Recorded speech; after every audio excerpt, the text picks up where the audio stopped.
Good afternoon, everyone out there. How are we doing on this wonderful Tuesday?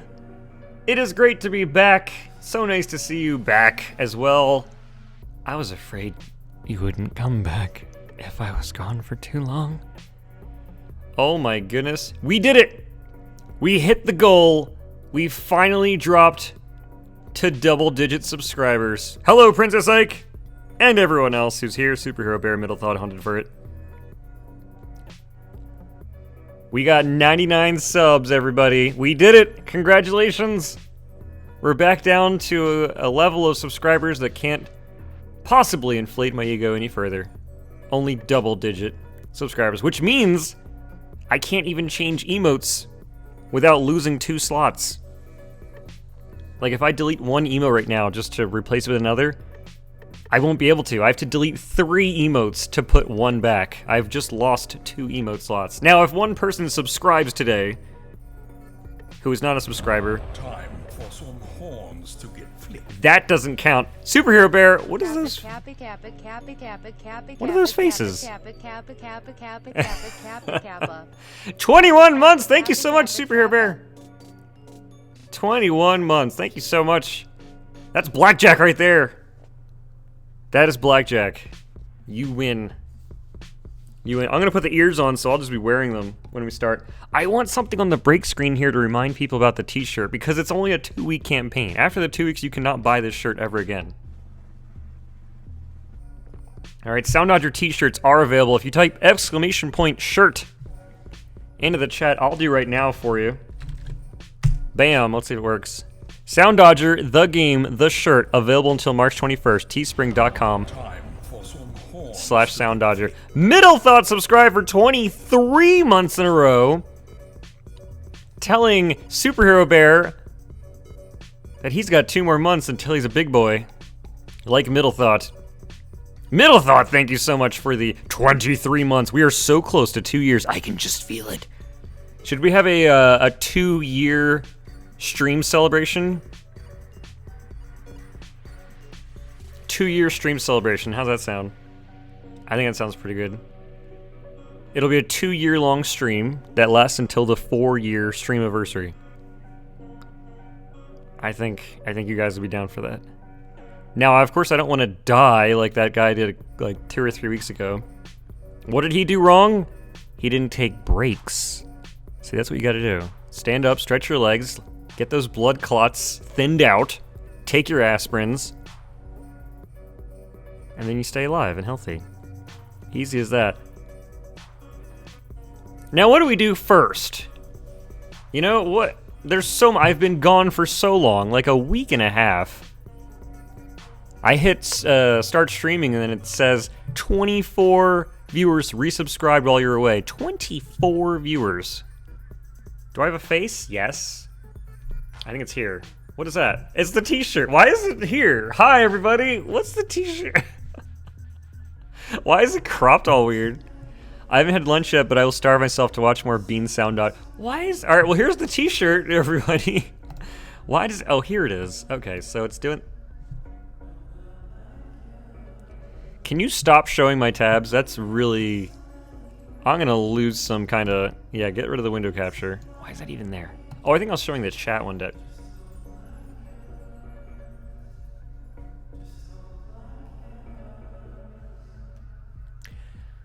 Anyway, the t-shirt is closer to looking like this. Of course that works. There we go. The Soundodger t-shirt. It's being promoted because, of course, Soundodger Plus has been updated. A huge update to Soundodger Plus. 1.5 years in the make. The last update was, I think, October 2014. So we had nothing in 2015 or 16, so... I'm so excited to finally have a Soundodger t-shirt too. Me too. I mean, I have the one, you guys know, my rare, one-of-a-kind Soundodger t-shirt. Probably not gonna wear that one too much.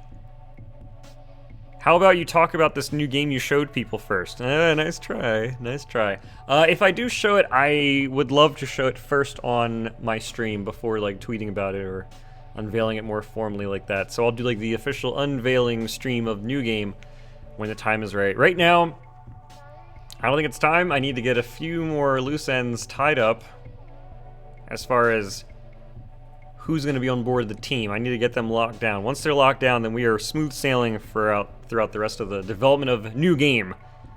But that should be fun. Bean, can I request that you give opinions and criticisms on every S3 level? I sure can. Found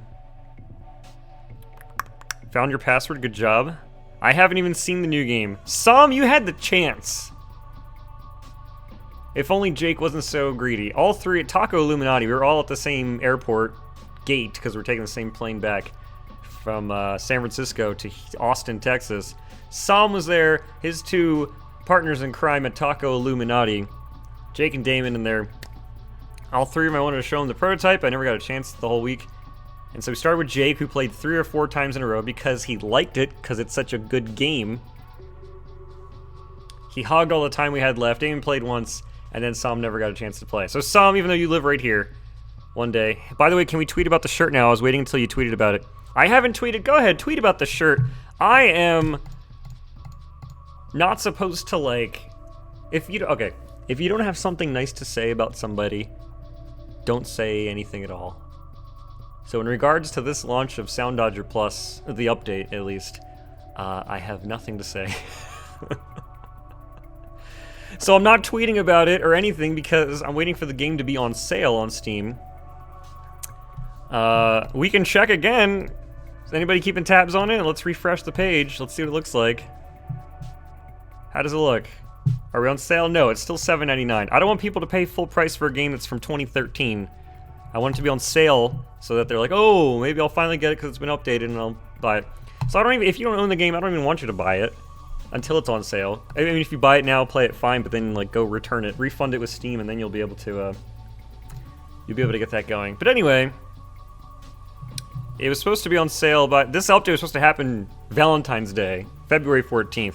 If you look at the current date, we are 7 days shy of a month from when I wanted to do it, so it's a shame. Things just take time, all right? Things take time. Anyway, the t-shirt comes in a bunch of colors. That's the black. Here's the dark blue. Here's kind of a lighter blue. And then there's this dark gray, heather gray, and light gray. And then if you're a woman or you like women's tees, because they have the shorter sleeves and the thinner, they kind of taper in the center, there's fewer colors available. For some reason, Teespring doesn't have all the same grays available. So I think heather gray is missing. Oh no, the lightest gray is the one that's missing. But anyway, it's the same black, blue, lighter blue, dark gray, and heather gray. And then we got something on the back too. We got the good old giraffe, which, look, it zooms in so much when you do that. But anyway, there's the giraffe right there. Giraffe logo, so you know that it's going. I'm just catching up on the chat here. I believe the game will be sort of a spin-off type dealio. I feel like that's what was hinted at. I'm definitely under my 2 hours for a refund. That's good, middlethought. I believe you completely. The giraffe is the most important part. I wanted something on the back. I was thinking the Studio Bean logo would be straightforward and be like, oh, this is a Studio Bean thing. But it's like a super boring logo. I really should just rebrand the thing.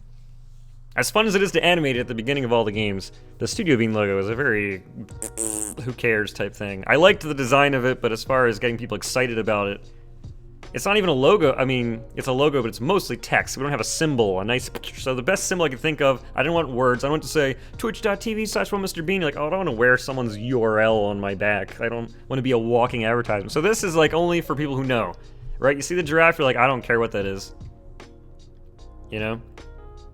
I'm not gonna ask, what even is that? Do you even know it's a giraffe? By the way, baby Dobby at the Denver Zoo is finally out in public today. Baby giraffe, 5'1". Middlethought. Thanks for the follow. One S Samario. Oh, East Samario 1? No, wait. One Samario 1. Man, whatever. I have MP3 t-shirt. I will shill for games I enjoy. Anyway, so that's the t-shirt. The campaign only lasts for another 13 days, 7 hours, 45 minutes, and 17 seconds. And then you won't be able to buy them ever again. I am not going to get very much money at all from these t-shirts, so don't feel like I'm shilling out. I'm a sellout with these t-shirts. Let me be up front here. I'm going to get $1 to $2 per t-shirt. So if we sell the 10 I anticipate we'll sell, I'll make a cool $10 or $20, which then is going to get taxed, which means I'll get $7 to $14. All right, I will make money, but like that's a Happy Meal. That's all it is. This is basically me more excited to have an official Twitch branded t-shirt for a game that you all deeply love. And I'm just blanket statementing here. I know you don't all deeply love this game, but I feel like a lot of people in this chat are fairly excited somewhat about this. Anyway, the design itself of the shirt, the heart, which is where the player is, that is actually supposed to line up directly where your heart is, right here, slightly off center from the sternum, right about there. So it should line up right with your, if it's off by an inch or two, I'm sorry. They don't do refunds, but that's the idea. The heart of the game is right on your heart as well. And then there's this cool, like, blasting. The rest of the design was kind of just came from there. Just start there and everything blasts out, and then enemies are balanced. Went through a lot of different iterations. Will we get an unboxing live stream of that Happy Meal toy? With my t-shirt money? So I looked up the breakdown of the fee. Like, why is it $23 plus shipping? The shipping explains itself. But why is it $23 for a t-shirt? It's because we're printing them in single batches. If I printed 1,000 of them, they would be like $5 each. And then if I still sold them at 20, it would be a wonderful profit margin. But anyway, that's not happening. These are being printed on an individual basis, so they cost more. So some of the fee goes to actually manufacturing the shirt, materials, labor, the machines that do all this labor. Then there's that's in cost of materials as well. And then there's Teespring, who gets a cut because they're the ones providing the service. And then there's Twitch, who for some reason is getting a cut as well. I think it's because their logo's on the sleeve. You can see it's on the sleeve there. Well, that's the TCH. You can assume the rest of the... Wait, does it show you the... There it is. You can see the beginning half there. So Twitch gets a cut because they put it up on there. In fact, if you go to the Twitch t-shirt store, Soundodger should be there now because it shows all live t-shirt campaigns. And then finally, last but not least, I get whatever money's left over, which is... It tells me the estimate. It's going to be $1 or $2 per shirt. So not very much. And I might as well just give it to charity anyway because I don't really care. So, I'm so glad you have a t-shirt, honestly. Thank you. You're all saying you want the unboxing live stream of the Happy Meal toy that I get. I kind of want to do it now. What are the Happy Meal toys? I already missed the Mario ones. If the t-shirt is good quality too, that's worth the money. True. I have a couple official t-shirts from Twitch. They are good quality. I wish they didn't have tags. That's my one qualm. You can cut the tag, of course. Tagless tees are the way to go. Like this, tagless. Oh, it just feels so good. Not that it demonstrates what a tagless tee is like just by flapping my hand in my collar. Anyway, we're gonna wait for the Happy Meal. All right, don't disappoint us. We'll just do a social eating, and I'll eat the toy. Non-toxic plastic. Skip the meal and just a Happy Bean. The Happy Bean. Wait, there were Mario Happy Meal toys? Yes, for Mario Brothers 3, and also for... It was recently, but no Mario game came out recently. Was it just to celebrate the Switch? Whatever, they just had them recently. Or maybe they... I don't know. Shout out to American Bean not having Kinder Eggs to open instead. Yeah, I don't have those. Keep the food, eat the toy, and by extension, eat the box as well. Now, that's fine. That's just... fiber, right? Cardboard fiber. Anyway, that's the t-shirt. If you want to link to it, type !shirt. Otherwise, it's teespring.com/Soundodger. That's that. What else is going on? We got GDC stories. Let me put my shades on for a second. Hey, there it is. That's supposed to be for Ikaruga. You can hide it that way. Ikaruga. GDC was awesome. That was all last week. I did a talk on City Stream. If you guys remember that game, that lasted for 2 months last year, January to March. That was really cool. There's 3 of us that were doing a talk. It's for the failure workshop. Things that you worked on, projects that didn't quite work out as you had hoped, and all the things you learned from that. So it's a very valuable talk that people go to. Usually you look at postmortems of games where they tell you everything that happened, and the game was a huge success, and it had millions of sales, and you're like, oh, cool. So what did you guys do? Like, oh, we followed this very specific path to success that no one else can follow because it's specific to every person's journey. And you're like, oh, cool, and you're like taking notes, and you actually wrote nothing down because none of it applies to you, and you're actual garbage sitting at home with a pair of giraffe ears on your head. So these failure workshop talks in previous years have been really helpful because you're like, oh, this is what went wrong, and I can actually look for those types of problems before they come to me. Even though those problems are still specific to those companies, you still think you're like, oh man, I could totally avoid a problem like that if it came my way now that I know to look out for it. So anyway, will the talk be available online soon? Yes, it should be available for free. I don't know exactly when. Hopefully in a matter of weeks. It might take a month or two. I don't think it'll take more than, like 3, 4, 5 months. Sometimes they trickle them out throughout the year. But usually the Indie Game Summit, which is only the first 2 days, technically days -1 and 0. Day 1 is actually Wednesday. So the Monday and Tuesday talks usually go up faster, and they are always free. So they will be available. You can watch my talk then. I'll, of course, post about the link when that happens as well. Did he do S3 already? No, not yet. That's gonna be an hour and 17 or so minutes of playing Soundodger, and I'm just gonna end the stream with that. It's been 20 minutes of the stream, which should be a perfect time to do it. No, 40 minutes in. I still have GDC stories to talk about. I don't have too many pictures. No, I don't have pictures. I'm not like Starlight Skies, who dumps all of her phone images onto her computer and just goes through each one, tells a story for each one. I'm not gonna do that. But anyway, this GDC was very different than each. I would like to go to GDC just to see what all the hubbub's about. Middlethought, you should go! And Princess Ike said it's very expensive. So the most expensive ticket you can get, the All Access Pass, is about $3,000 every year. It's ridiculous.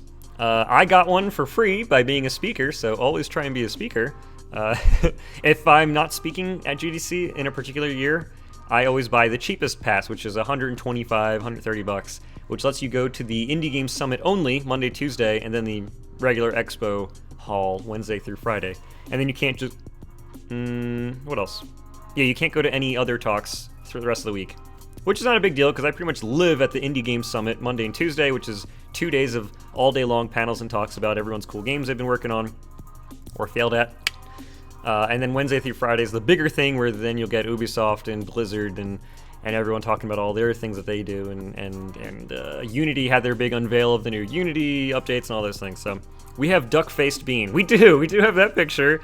So the girl there, Steph, who tweeted the picture, we were all having drinks, and she's friends with Power Up Audio. Well, she's actually dating one of the guys who works at Power Up Audio. So we're all hanging out, having drinks, and then we were all going through everyone's Twitter, and she's like, "You have 4,000 followers?" And I'm like, 4,200 actually. And she's like, "Oh my god, you're like a celebrity." I'm like, "I don't think so." I really don't think so. I mean, that's a big number, sure, compared to yours, but I have big numbers that I don't have either. I only have 4 digits of followers, right? Absolute garbage. Absolutely disappointing. But anyway, so she's like, "Would you retweet me?" I'm like, I don't just retweet anybody. How many followers do you have? She has like, what, 200 or something. I was like, oh, this will just make her day, and I've been drinking all night, so my tendency to say no to everything has lowered. So I was like, fine, let's take a dumb duck face picture, and then she tweeted it with the worst caption. It made no sense. I called her out on it before she tweeted it, and it still made no sense. But anyway, she tweeted it, then I retweeted, and then that was it. GDC is pretty expensive. So anyway, that's the $130 badge to get to see most of GDC, all the stuff you would care about. Now, of course, the expensive stuff is flying there, and Middlethought is on the other side of Canada, so that's a good 4-5 hour flight direct. So that's got to be, what, $400 or $500. Ugh.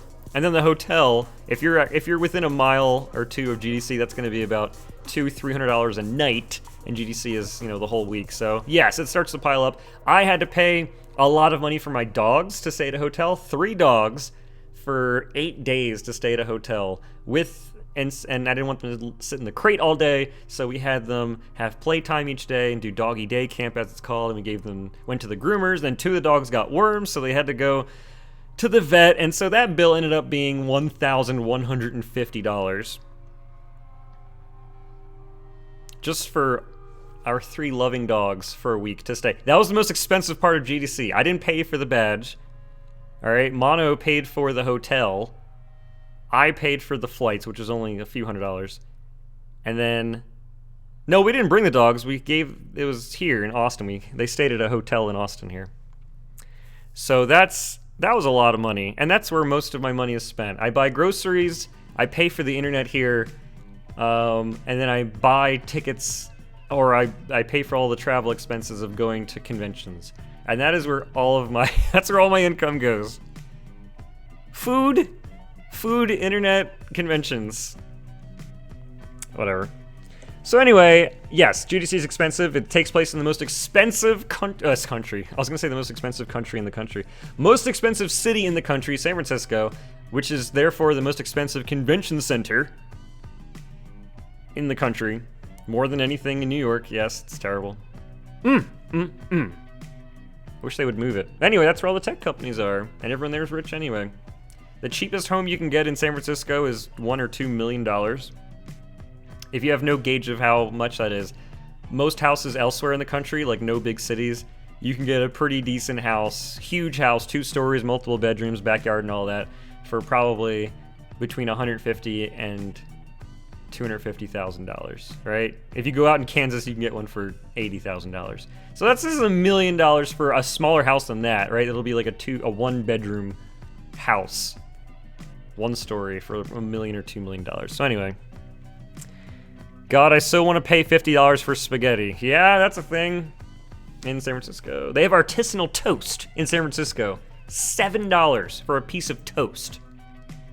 And you ask someone who goes there, who's born into that culture, or at least a part of it now, and you're like, how is the toast? Is it worth $7? And they're like, oh, absolutely. And I'm making fun of all San Franciscans for eating their artisanal toast for $7. How much would you pay for artisanal toast? Now, toast usually is what? Free with your meal, yes, at Denny's. Maybe $2, right? It's got some herbs. They take care of it. That would be cool. What's up, glory greatest country? Oh! Time for some horns to get flipped. Note to Scrub with the Twitch Prime subscription. Did you just push us to 100 subscribers? Hey, hold on, let's do this. The glasses come down. Thank you so much for the sub. Let's do the song, huh? Let's do the song. Here we go. Artisanal. I can't believe San Francisco. Let's pause this music. Note to Scrub. Welcome back to the Bean World. That's the whole song. Whoa, is autofocus on? No way. Can you read my palm? Whoa, autofocus. Amazing. That's the whole song. That's it. Welcome back to the Bean World.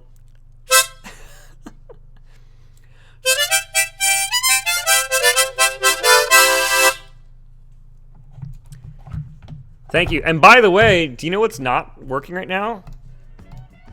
The giraffe?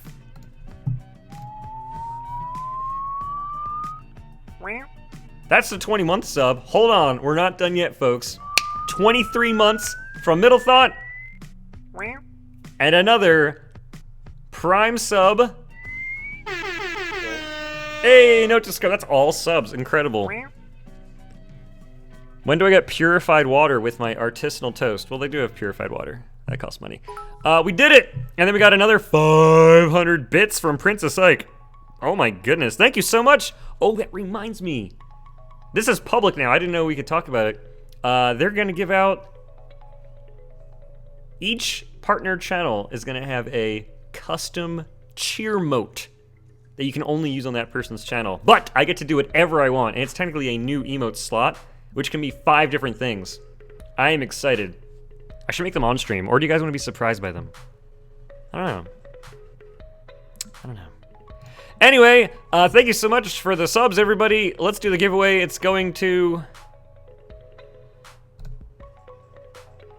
Time to don't forget to tip your streamer. What?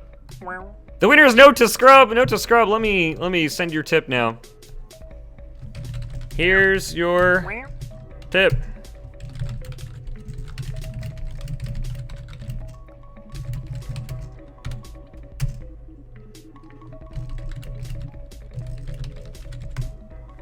All right, there we go. Whispering that to Note to Scrub. You can share that with everybody if you wish, or not. That's fine. We still have another leftover from middlethought, as well as 500 bits from Princess Ike. Thank you so much, Princess Ike. It is raining. It is raining right now. Thank you so much. Rigged? It's not rigged. Make a few on stream and have people vote on the best one. So the cool thing is we don't have, you know how here you have Kappa 1, Kappa 100, Kappa 500, 1,000, 10,000.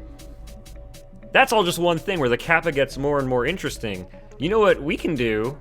We can have each one be completely different. You don't just have to have one bean face, and the bean face then it winks, right? And then it and then it like smiles, and then it flips around, and then it's rainbow, and then I grow horns out of my eyes, right? We can change it.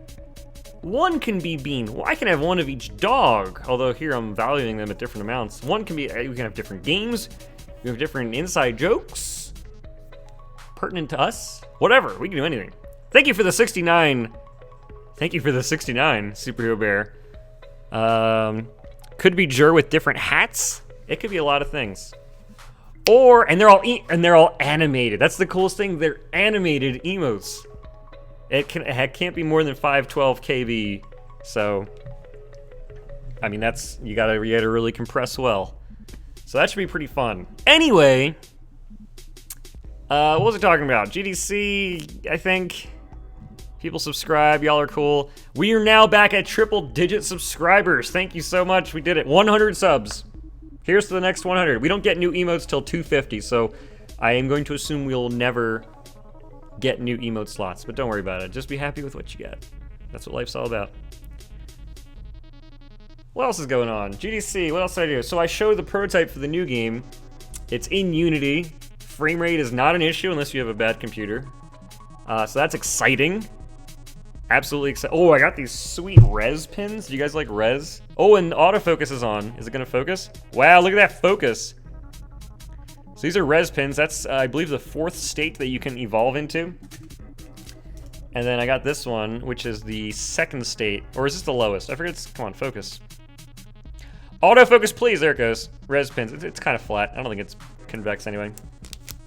But anyway, these res pins are pretty dope. I got them at the official GDC store. They had $190 worth of res merchandise there, including 2 t-shirts, those 2 pins, the full vinyl record inside of the art book, and the game itself, of course. Why don't I own res on PS4, especially since I have a PSVR, which I haven't hooked up, but because they finally added new content after 15 years, Area X, as it's called, which is, I don't know, supposedly this great thing. So anyway,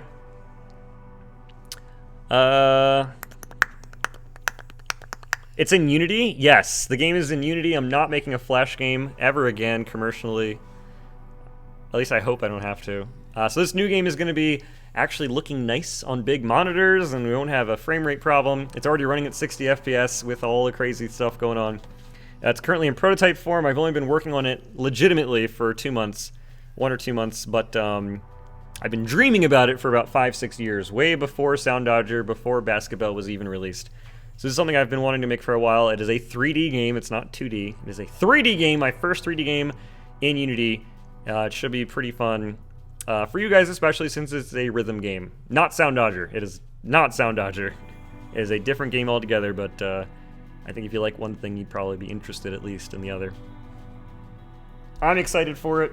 I need to get the team together, so I can't talk about it too much. I don't want to unveil it and let you hear the music, and the music I'm using now is like a temp music, you know, because I want to get this artist on board.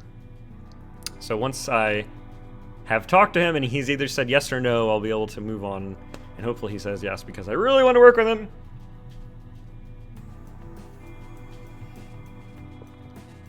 You know, Soundodger doesn't look bad when you put it at 2 times size. Well, thank you. It does have a performance cost, unfortunately, depending on your machine. What else is going on? You guys are talking about fun stuff, blah, blah, blah, blah. Yeah. So anyway, that's what's going on with that. What else happened? Oh, yesterday, March 6th, 2017, was the 5-year anniversary of Studio Bean. 5 years, can you believe it? 5 years, 4 major games, and a bunch of smaller ones.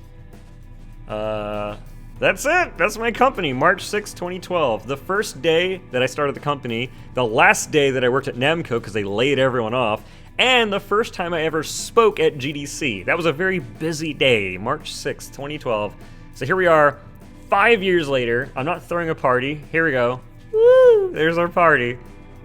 5 years of Studio Bean. Here's to another 5 years. That should be fun. I'm getting ready slowly for Charity Month, which is, I don't know what month it is. Is it May or is it April? It's soon. It's not this March. It's not March. It might be April or May. I don't think it's June. St. Jude. I think it's May. Anyway, what I want to do is do 5 streams in the month. One each, like Sunday or something. And they will be long streams where you guys, all income, bits, subs, resubs, all of that goes to charity. Oh, and donations. All of it goes to St. Jude Children's Research Hospital. And we're trying to reach a goal of a very modest $500. I don't know if you guys think we can do it. I think we can definitely do it in 1 month. 12 streams. 12-hour streams, 5 times. Each one's going to be themed differently. I want them to be different. So, of course, we'll have our Soundodger stream. Don't you worry. Can you handle 12 hours of Soundodger? I know I actually cannot. So we'll see how that goes. I have some other ones that I'm still working on with some other developers to see if I can get some special kinds of streams going. But it should be pretty fun. I think we'll enjoy it. So we're not allowed to drink alcohol during those streams, as per St. Jude's request. Don't worry about that. We'll just drink a lot of water. It'll be great. And what else? We shouldn't curse. I mean, it'll come out by accident, but we shouldn't have it be a, an adult stream in that way. What time on Sundays? I mean, it's going to be pretty much all day. For me, all right, so if you look at your clock right now, subtract an hour and a half, and I would start there and go for 12 hours from there. Maybe, give or take an hour or two in either direction. When are we getting Soundodger, the game, the shirt, the movie, the orchestra? I do not know. No plans for that. I'm going to be up front. No plans for that. Anyway, it's about time to start playing through the entirety of the Soundodger Update S3 DLC. For those of you unaware, Soundodger was updated yesterday. Unbeknownst to me. Oh, if you have anything nice to say, don't sing the ball. But if you look here at the Soundodger website and go to DLC, you can see everyone who worked on the levels. 19 levels. 1 hour, 17 minutes of music. Here's all the creators. Look, it's not all me, finally. It's everyone pretty much in this chat room. You guys helped make the Soundodger S3 pack. Thank you so much, everybody. I would not have had this much content without you. So this was kind of a little test. Like, if we do it once, maybe we can have 100 levels for S4. Not confirmed. Not confirmed. But anyway, just testing out the water, see how it goes. And we're going to play through all of them pretty much right now. There's the t-shirt. Where's Soundodger? There it is! Alright, now we're playing Soundodger. I know. Bean, I just wanted to ask that you give your opinion and criticism on every level as you play them.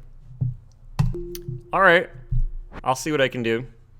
DLC, bam. S3, bam. Will the next game have user-generated content? Cannot confirm nor deny right now. Mostly because I don't know. I would like to, but it may not be able to work out that way. I'm going to do my darndest to make it all happen. I mean, I'll do what needs to be done. I'll try and do what needs to be done for it to be a long-lasting rhythm game. I'll just put it that way. Satin Dolphone. Here we go. 9-Bit Expedition. This is from Westboy 106, a popular song from the runaway indie hit Dust Force, a game about cleaning up the world. Also one of the hardest games ever created if you want to get a perfect score on everything. Watching people get high scores like the S+ runs, that's incredible to watch that. Especially during, like, the GDQs, like, they're speed running and getting the highest score. It's kind of unfair. It's not unfair. It's a marvel to watch them. Beautiful to watch that happen. This song is by Lifeformed, who I bumped into at a Humble Party, like Humble Bundle, Humble Party, on Tuesday. So that was really cool seeing him. I've met him before. It was cool to bump into him again. Woo, that's a pattern right there. He's a cool guy. He's actually doing more than just music this time on the Hitbox team's next game called Spire.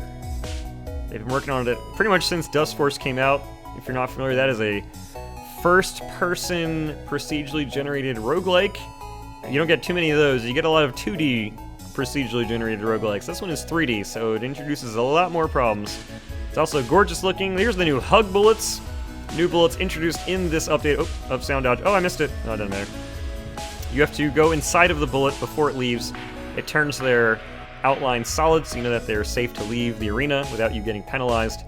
If you don't touch them, it counts as a hit. Am I gonna get crushed in here? How's the volume, by the way? Sometimes I watch my VODs and you can hardly hear my voice. And then nobody tells me. Nobody tells me. I mean, it's not your responsibility to tell me, but it is helpful to let me know if you guys are having trouble hearing my little murmurs. I think the audio is might be even a little loud right now. Volume is perfect. All right, cool.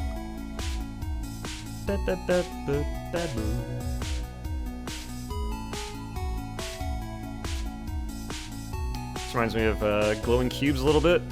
Ooh, just a little bit.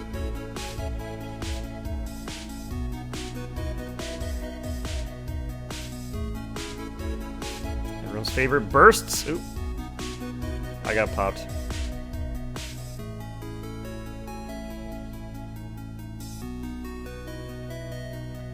What else do I have to say about Light-Formed, Dust Force, Hitbox Team? I might be using some Unity assets created by Hitbox Team. I mean, they only have one on the store, so just the one that they have. But that one is a volumetric lighting shader that makes your scenes look a lot prettier. And it's the kind of look I would want in the game, so I might be using that thing. 90%, pretty cool. You want a critique on this? Quick critique. I think the difficulty is well done. Patterns are pretty clear. I think I could do a much better score if I wasn't streaming, and now that I know the level. Even though I've played these all once. It's been a little while since I played in a few months. What's up, crazy man? How's it going? Thanks for the host. Why is it echoing so hard? I should pick up Game Maker and get around to learning it someday. I've realized I'm not good enough for SDL. Soundodger live? I think Terranacho. Another Lifeform song. Why are they back to back? Back to back songs. Anyway, learning Game Maker is one of the best things to start learning if you know nothing about game programming or even programming in general. Just because they have something called GML, the Game Maker language, and it's literally drag and drop. You don't have to write any code. You just drag behaviors onto the scene, and then you say this thing moves left and right, and if you touch it, then you die. This button makes you shoot this graphic. That graphic is a bullet. If that bullet touches another enemy, take away their health. If their health hits 0, then make them die. Very simple logic, and you don't have to code it. You look at, you read it, just it's written in English. You just kind of look at it, and that's it. So very cool. That's just a song echoing beam. Yeah, it sounded like maybe it was doubling up the audio or something. SDL is simple direct media layer. What? Oh, it's hug time. We're getting hugs. Drag and drop is okay, but I'd be good to learn GML too. I mean, if you want to learn straight up programming stuff, more power to you. If the younger you are, the more patience you might have. I mean, either you have it or you don't. But having patience is one thing. You also need to have time as well. If you have patience but not the time, you still can't get anything done. So I would like to think that I do have patience, but time is growing thinner and thinner as you just have more and more things that need to be done in your life. Like paying bills, paying taxes especially. Tax season's coming up. Gotta pay those Studio Bean taxes. I will owe more this year than any year ever, which means that I've made more money in 2016 than I did ever, so that's good and bad news. The bad news is all the money's being taken away from me. I just had it.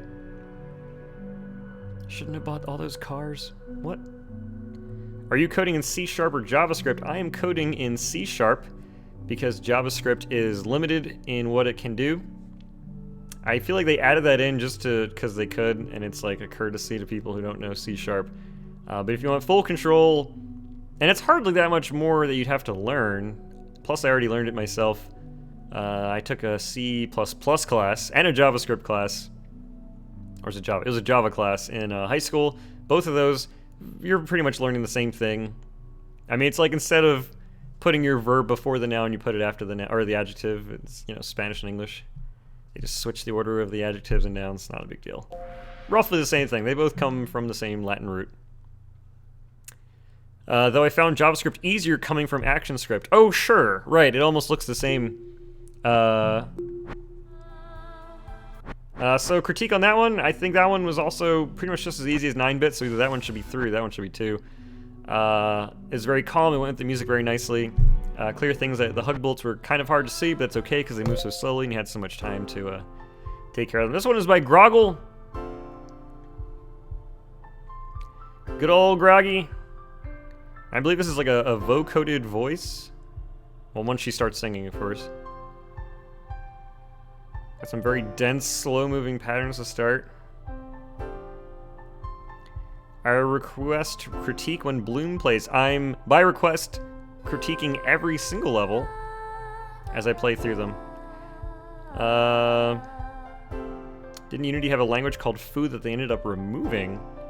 I don't know about that, but Foo is used in every programming language as an example word. Kind of a throwaway word like foobar.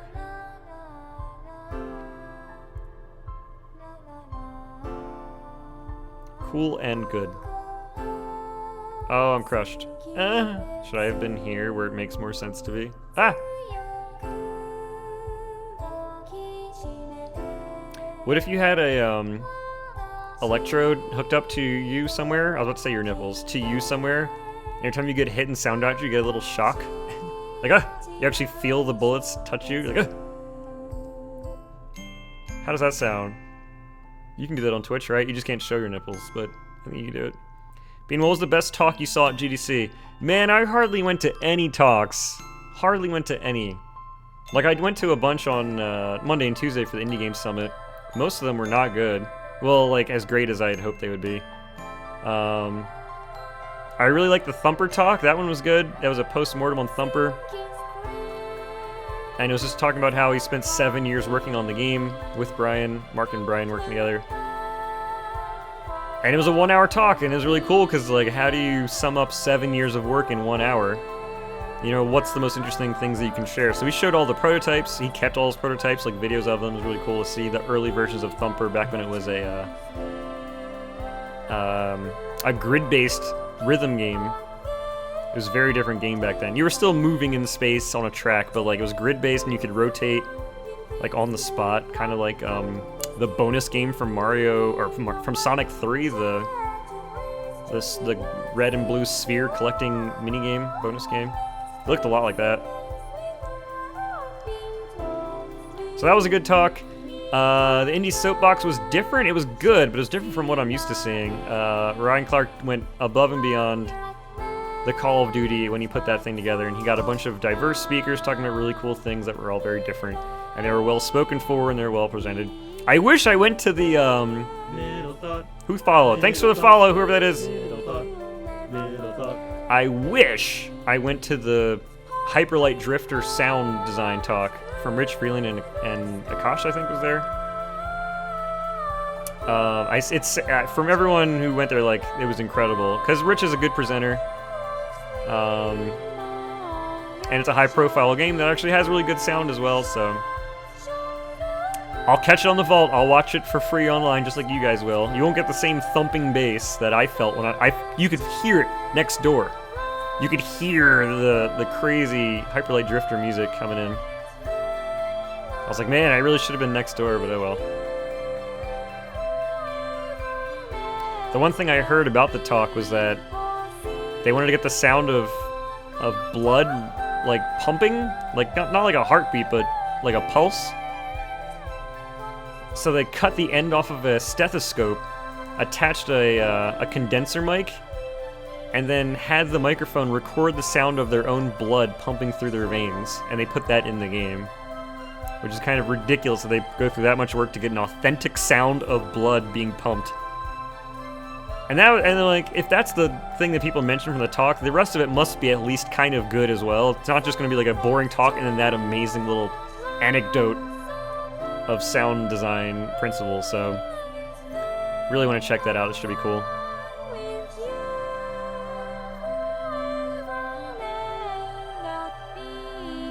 So that's definitely a talk I will be checking out. I can't think of any others that I definitely want to see that I didn't get to see. Let's be right here. Oh god. Audio design is wild. Yeah, it is. I had fun doing some custom sound effects for Choice Chamber. A lot of it's done with BFXer, which is like the McDonald's of sound effects. Like, no one thinks highly of it, it's just there when you need it. But for other sound effects, I couldn't like create them in BFXer, so I ended up making them from scratch using my microphone and doing some effects on them. And some of them are pretty cool, like the going through tubes in the Choice Chamber. That's actually like my mouth going thump and doing thump, thump, thump. I got a tube at first to see if I can do it through a tube, and it sounded kind of cool, but it sounded like you were definitely listening through a like gift wrap paper tube. Hey Bean, I need to make that Sounddog Kahoot for the giveaway still. I don't know what you're talking about. A Sounddog Kahoot? I need to make that Sounddog Kahoot. What's a Kahoot? I mean, I know when you're in cahoots with somebody. For the giveaway still. Bean, you should record your dogs and put it in your next game. That's something. That's square, though. That was a good square. So that was a really cool, calming song. I love the patterns. Some of them I felt were really unclear how you'd get out of them. Like, I got hit when I didn't know where I was supposed to be. But otherwise, it was a gorgeous song that went with a gorgeous level. This is Crazy Man's Bloom. I didn't have to look in the corner because I know that he made this because he played it yesterday on a stream. Bean got 82%. My life is complete. Oh, good. I'm happy for you. We are blooming now. This is a pretty dope level. Crazy Man put some... I already know this level from watching him play yesterday, so my mind's fresh on what's coming up in this level. So we got some... Yeah, I'm not good at these yet. To, like, be in the zone, be ready for them, and they come to you. So don't rush, don't rush the hugs. Kind of wait for them to kind of come to you. I'm getting hit. This is pretty bad. I'm so excited to get the hugs. I'm like not. This one. Oh god. I mean, this is already fun, and this is like, you've already done some cool things with the hugs, right? You have the one bullet between the two that you can't go through. Interesting use of it, like it's like bodyguards going around it. So this is when I think a few levels do. You had a cool like freeze right there, so like pauses. I don't know how to get those. That's why I gave you that critique, the one I said was a little too hard. I didn't know how to get those too. Now, I watched you do it on stream, you have to like go around the outside, around the outside, around the outside, and I still don't know exactly what to do. So that part's unclear to me, but first off, I love the grayscale. The dark hugs are great. It makes the red stand out even more, so that's really cool. I just like how you're just trying new ways of introducing the hugs. Not introducing them, this is like an advanced hug level, but different ways of having someone play it, so. This also happens to be a type of song that I would enjoy. Now it's getting a little more difficult, everything's moving quickly. It's the big jumble of problems. 1, 2, 3, and move out of the way, yeah.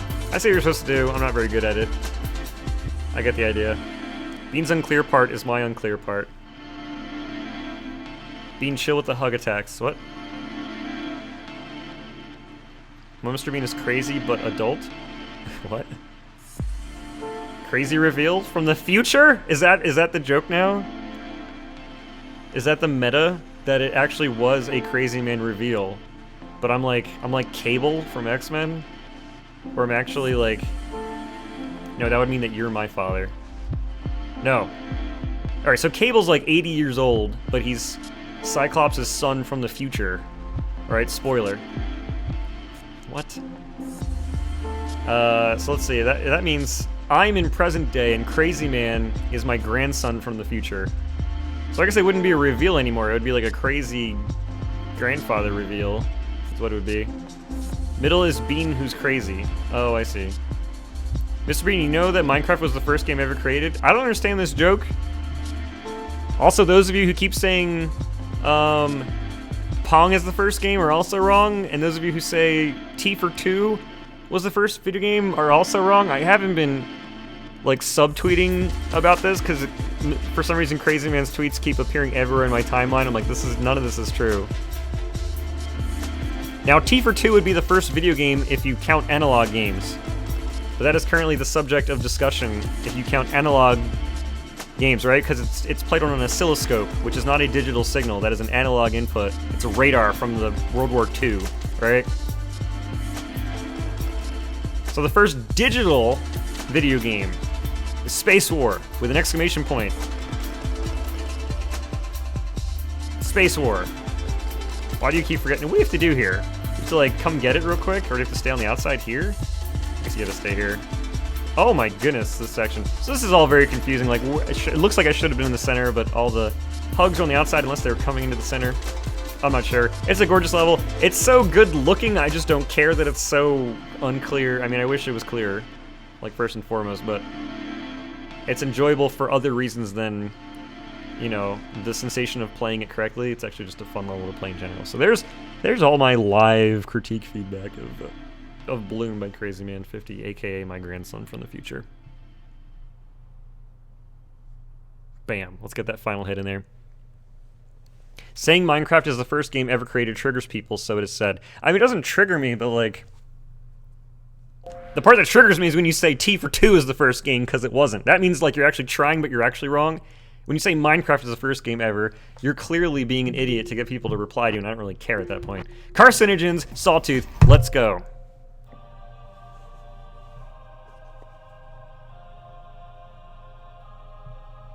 What must be now you are the person who will verify low death. What? What does verify low death mean? What is low death? Speaking of low death, that reminds me of the name of various speedrunning categories, like low percentage or whatever. No death, any death, any death? What kind of run is that? Maybe Kuroshi. But anyway, my good friend Kevin Regami of Power Up Audio has submitted his speedrun of Brothers.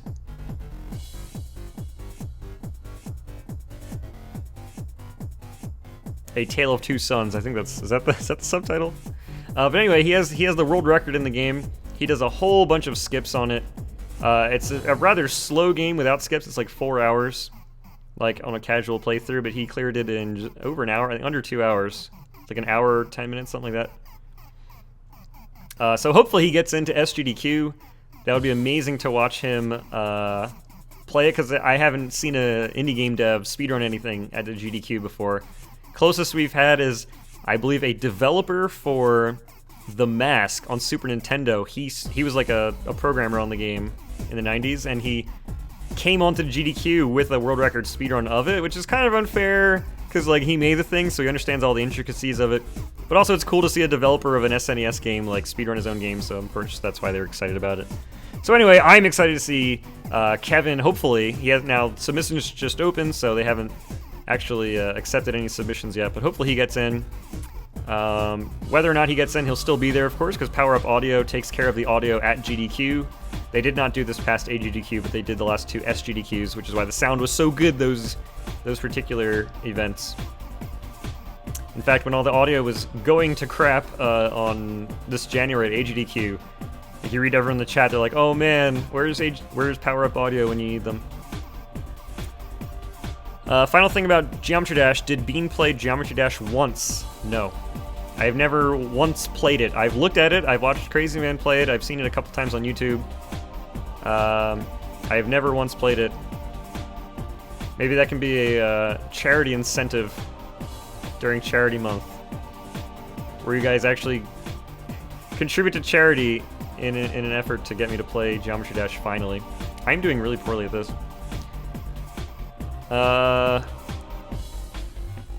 Yes, TC did actually beat Hyper Hexagonus at a talk. Casually, by the way. Yeah, the game had just come out and he was demoing it. Terry Kavanaugh, creator of Super Hexagon, beat the hardest level in one shot. He was hoping he wouldn't have to do it in less than 3 tries, and did it on his first try. Of course he made the game.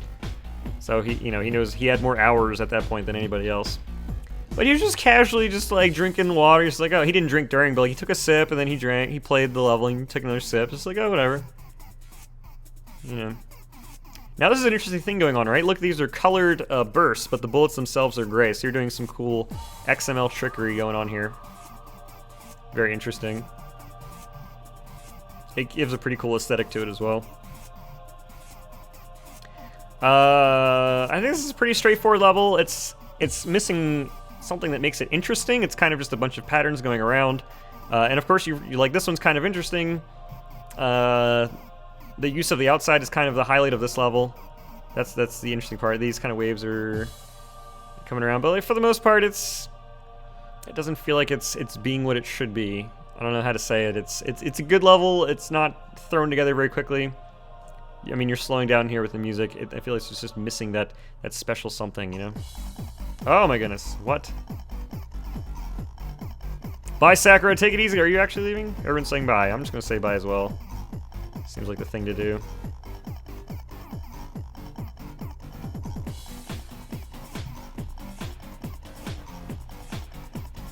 Oh goodness, alright. Simple here.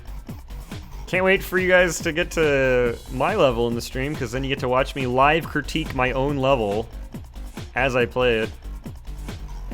I kept my level a secret from even the beta testers of the game, because I probably didn't want their feedback anyway. It's actually the answer. I didn't really want to have people tell me, oh, you should blah, blah, blah. I was like, you know what, I just want to make this level myself. I made the song myself, I made it from scratch. We tried to have a making Soundodger update music stream, if you guys remember a few months ago. I ended up using none of those, I just made the song from scratch. Bean, will Soundodger Sunday be coming back? No. At least not regularly. I might bring it back for the charity stream, that's what I'm thinking about.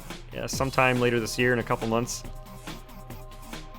think it'd be fun to have a Soundodger stream, just because there's so many Soundodger fans who would be hopefully willing to contribute to charity. Remember, that stuff is tax deductible. Charities are tax deductible, especially accredited charities, such as St. Jude Children's Research Hospital.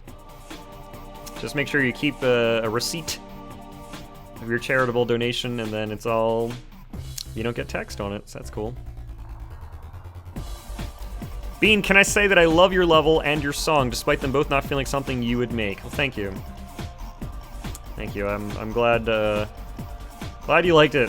I had fun making it. The song meant a lot to me, for reasons I will not discuss here, nor anywhere. But it was very important that I make this song. And the level's kind of fun to go with as well. Using hug bullets and stuff. We'll get to that. We're getting ahead of ourselves. We gotta finish this level first. Let's really not be here. Oh, maybe the center was safe. I have issues with the level, but the music is bomb as heck. Cool. I feel like the level could have had more more work done on it. It's alright for what it is.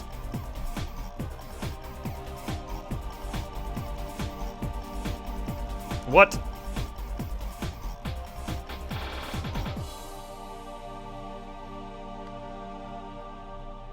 Nice fake out. Alright, there you go. Just throw some hugs in there. Got all this business. Oh my goodness.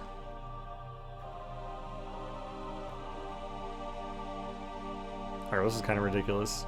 Not impossible, but a little ridiculous. I am denouncing this thing with ridicule is what I'm doing. Is what I say. What I mean when I say ridiculous.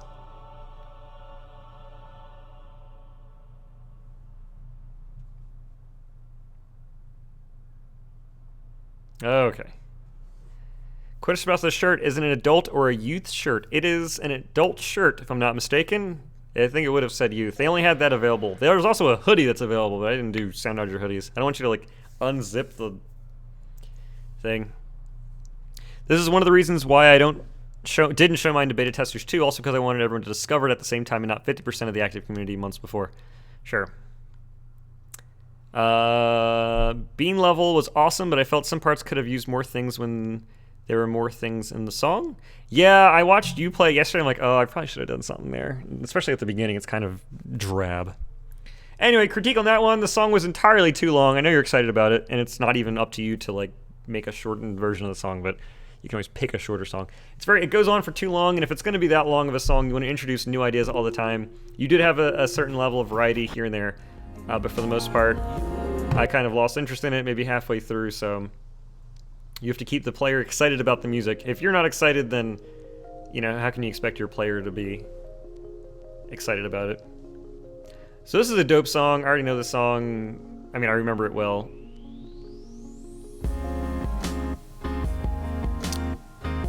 Already you're doing some interesting things, slowing down. Oh, you're also doing this stutter, right? This stutter that, I don't know what you're sending the time warp into, but it is an interesting stutter you don't see too often. Middlethought, I think, goes even more extreme. He sends his things like 20x or something like that. Very cool stutter. It's a stutter that looks like you would get hit a lot, but for some reason you're not getting hit that much when you do it. Crazy save onions for actual level playing? What? be fair, the website you had linked for Choice Chamber did not have a lot of interesting music. What? What? Oh, Creative Commons. They didn't have interesting music.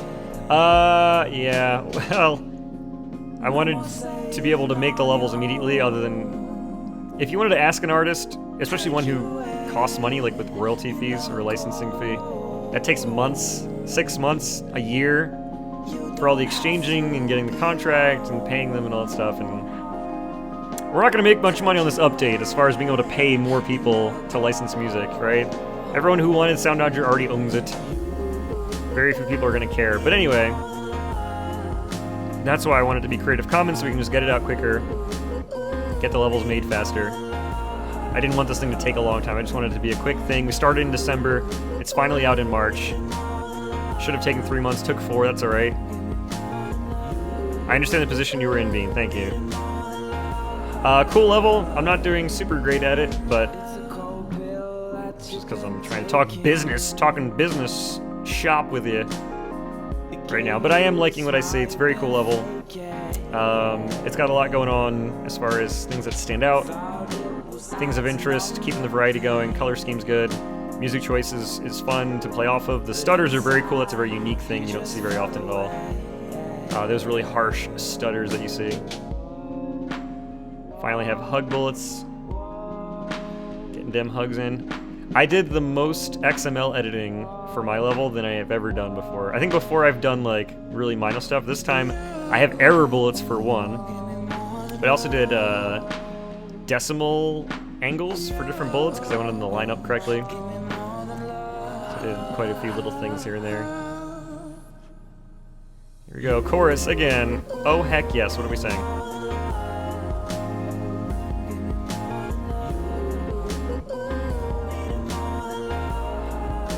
Walk in the park, 11 enemies. Yep. That was editor.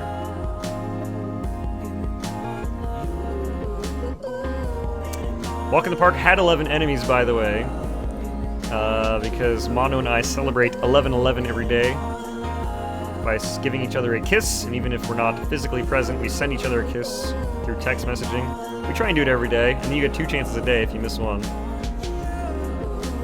Most times at night, I'm like running across the house. She'll be like, it's 11/11, and I'll like be on the computer, I'll run over to the bedroom, give her a kiss, because she likes to go to sleep before I do. But it does not keep us apart. 11/11 brings us together. We actually had our kiss at 11/11 on our wedding day. Our wedding kiss. Timed that one very closely. Really, the cheer motes for the channel should just be more of Mono dabbing. Just 5 ways that she could dab. Or each dog dabbing. They're all just dabs. Just animated dabs is all it is. Dabbing for bits. You're in time to see my level again, so look forward to that, I think. Hello, everybody. We got a lot of viewers here, probably from Crazy Man hosting. We're almost middles level. His isn't until here. Anyway, cool level. I enjoyed it. I think I said enough words during it while I was playing. We are now on the Atomics' level. A little bit of Tokyo skies going on here.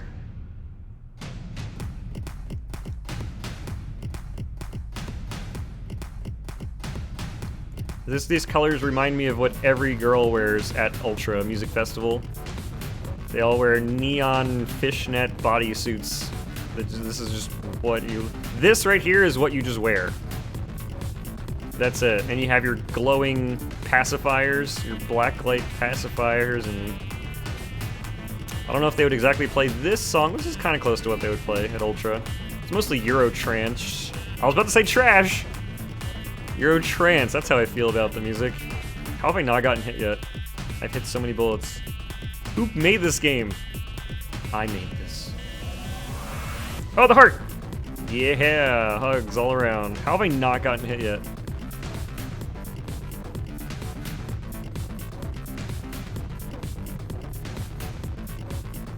Oh! Oh, there goes the heart. There goes the neighbor. I got homies on me. Got homies on my back. Homies on my back.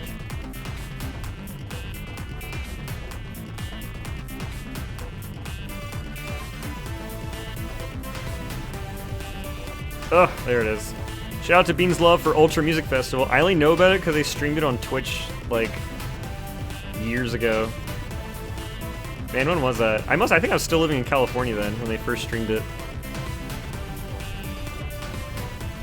I have a Vine of Ultra Music Festival and one of my dogs, like, dancing to it. I think. Am I just making that up? I remember I have a Vine of something that included Ultra Music Festival. Eurotrash.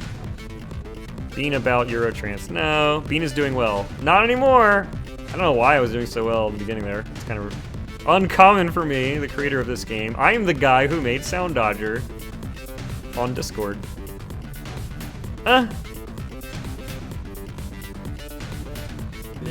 Hey, thanks for the follow.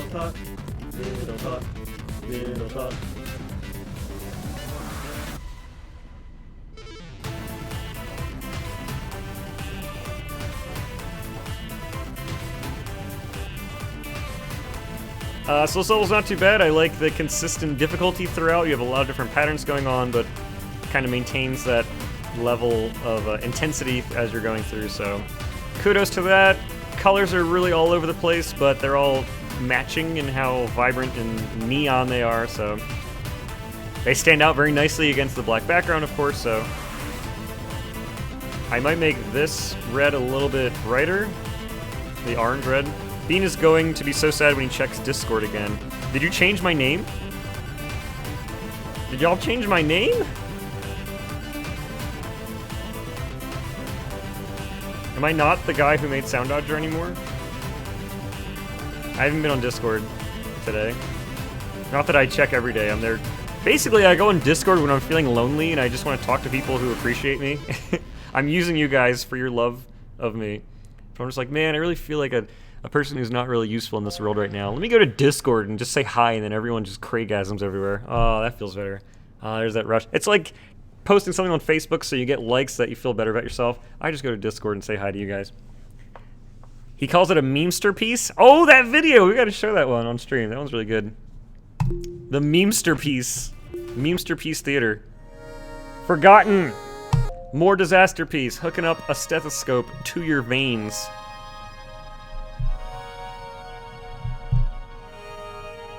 Man, I forgot that was an official emote. OMB. Is it called Perfection or Perfect? One of those. This is Rich Vreeland, the intro song to Soundodger, Daisy Wheel. This, of course, is from his... I think this is his greatest work, even though he's done amazing things before and after this, but this is my personal favorite soundtrack of his, the Fez soundtrack. Incredible, invocations of nostalgia. This is a game that just came out, you know, what, 2012, I think it came out? And it feels like I'm listening to something from when I was a kid, and the fact that he pulled this off so consistently across all of his, all of the songs on the soundtrack is incredible. Very cool game. Phil Fish isn't as bad of a person as the internet makes him out to be.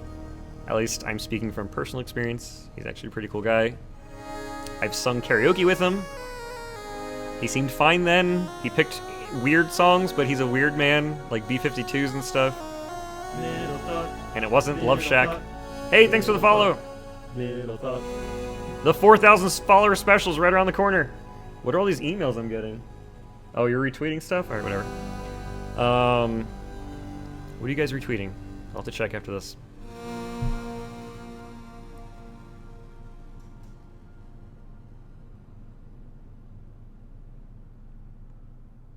I like that Phil Fish's request was Chiptune Vangelis, which in itself is an incredible request, and it does explain a lot of these sounds as well. Maybe it's because it reminds me of Blade Runner, although I didn't really see Blade Runner by 2012. I saw it after that.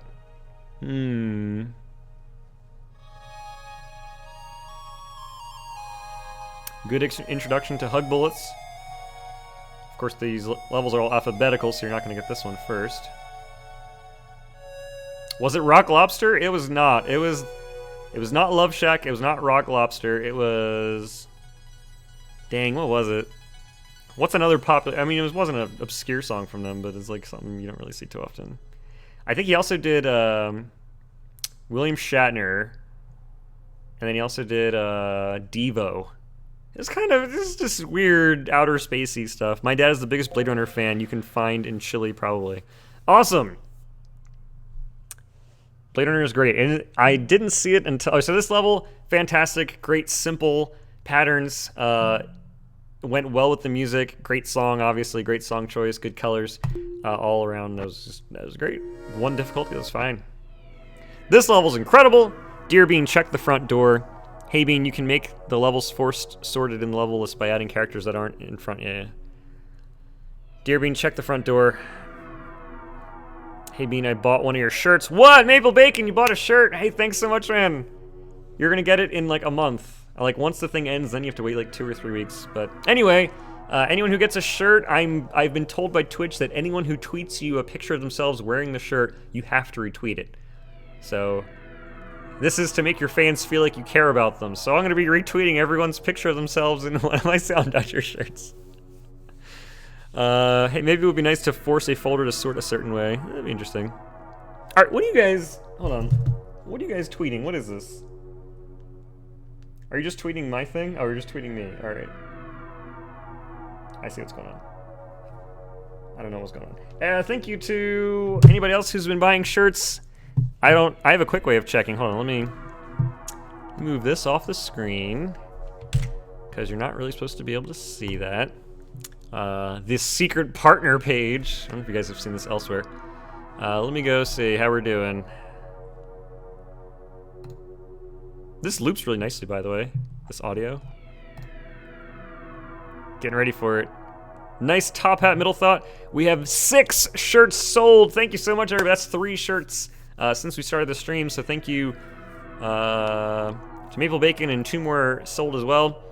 We're trying to get 10 sold. That's the campaign amount. In fact, they won't sell them. They won't actually charge you or print the shirts if we don't sell 10. So we only need 4 more sold. The campaign is live for another 13 days or so.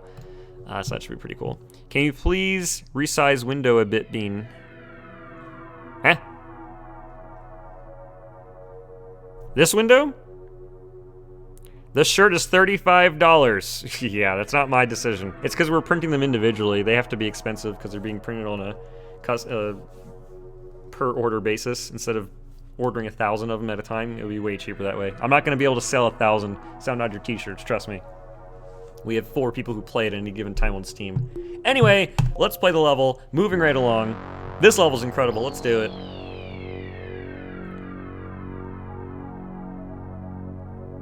You should be able to click it and re-drag it. Oh, you mean because it's like not square? Yeah, I was trying to fix it before the stream. I just don't want it to be stretched. See, if I do that... Oh wait, what am I dragging? Whoa, what did I just drag? Oh, was that window? Alright, so here's desktop. If I do this, it doesn't crop it. I need to like... Okay, let's try this. Let me add a filter real quick. Let me add a crop filter and see if we can do this. Crop pad. So top we're gonna take off, what? Oh god, what's the math? This is 1200, 1080, that's 120, so we'll take off 60 off of both ends. Bottom 60, that should fix that, and then if I do this, it's still stretch strong. Hey, thanks for the follow. Alright, so I got rid of those parts. That didn't exactly help. Well, we can do this. I can just resize it and make it bigger this way, and we'll just cut off the ends. We don't need, like, the... Can you, like, resize, please? Why is it... I can't see... Who made this? Here, we'll just do that. That's kind of it? Ugh. It's because I don't have, Oh, wait. There we go, and then Control-Alt-V. Alright, I almost have it. Transform, no. Border, no.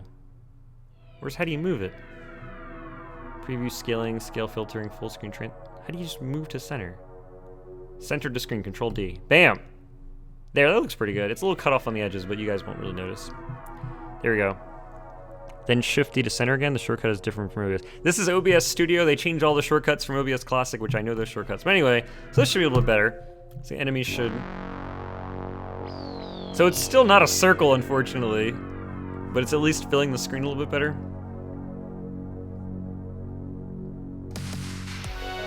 I know, it's still not a perfect circle. We'll have to deal with that.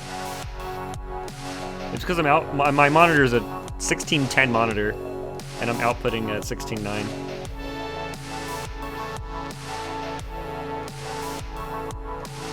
Maybe I should just output at 1610. Wouldn't that screw all of it up for you guys? Beam took wrong way. What? Oh, in here? Yeah. I went the wrong way. I've done it the right way before. Yeah, this level's incredible. They did so, like all of those things on the edges, that's them firing bullets that immediately disappear. That don't go into the arena, so it's just purely there for aesthetic reasons. You can tell a lot of work went into this.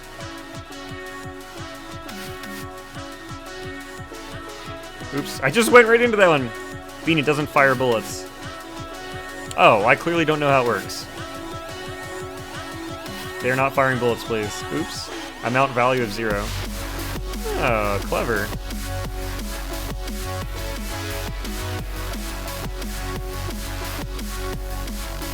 Learn something new every day. This song is so good with my subwoofer, by the way. I don't know if you get the same bass on your end, but it is like gyrating my sternum in the most sexual way possible.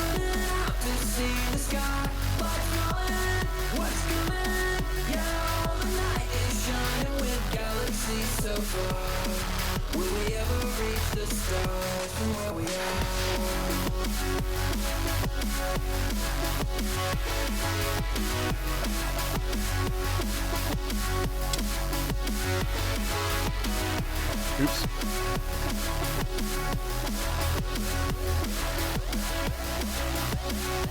This was from Blue, right? Yeah, and he decided not to have the score visible.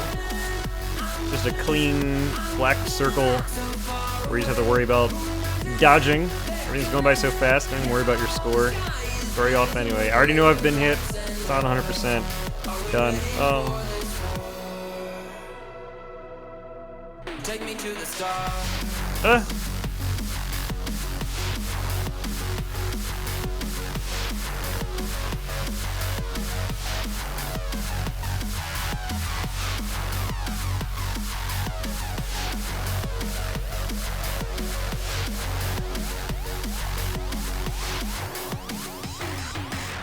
Cool use of dark bullets as well. On top of the black background, so they kind of show themselves more clearly when they have a little shine going across. This part's really fun with these hug bullets. Making a little like maze you have to go through real quick.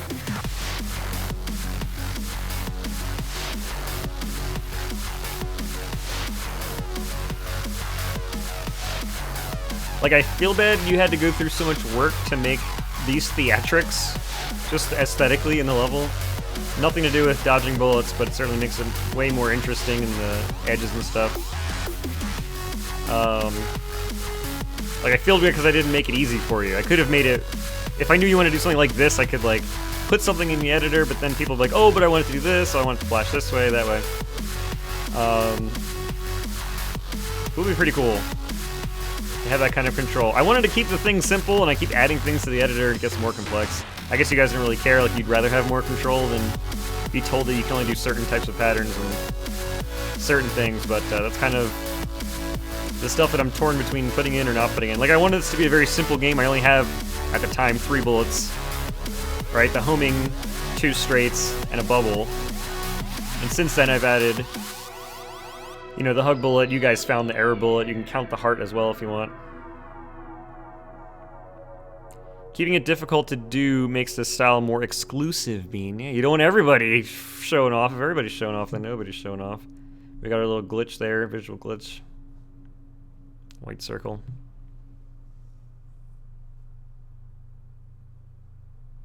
Because Blue deserves to keep his calling card. Amazing level. I don't have anything negative to say about it other than my own glitches that prevent it from looking better. Right into Middle Thought. I'm going to get... Look at my... That says 80. That's pretty good. This level's ridiculous. Broken ending in 3D mode? Yeah, probably.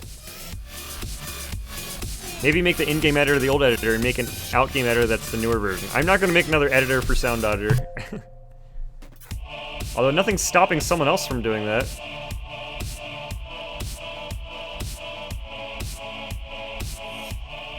Oh, that's ridiculous dodging. Middle Thought, where's your 100% video? Or where's Wacko's video? No, you're not going to put it out. This level is amazing, though. You can tell a lot of work went into this one as well. Just like the way these bullets are lined up, this isn't a natural way to shoot the bullets. You had to do this by hand per enemy to make them all be parallel like that. Doing some very cool stutters as well. Good mix of fast things, slow things, which just is contrast in general. A little hard to dodge them, of course, if you don't know where they're coming from. Shout out to Wacko for finally being in Sound Discord. Oh, cool.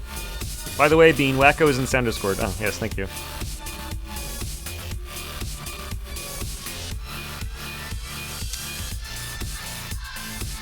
Wacko was the first person I saw on YouTube to get 100% on everything, I believe, and then it was Middle Thought, or was it getting 100% on the hardest level? Overdose 100 for the web version. This is so cool! Oh, I almost got it. It was right there. Alright, so just show right here. Hey! This is kind of the,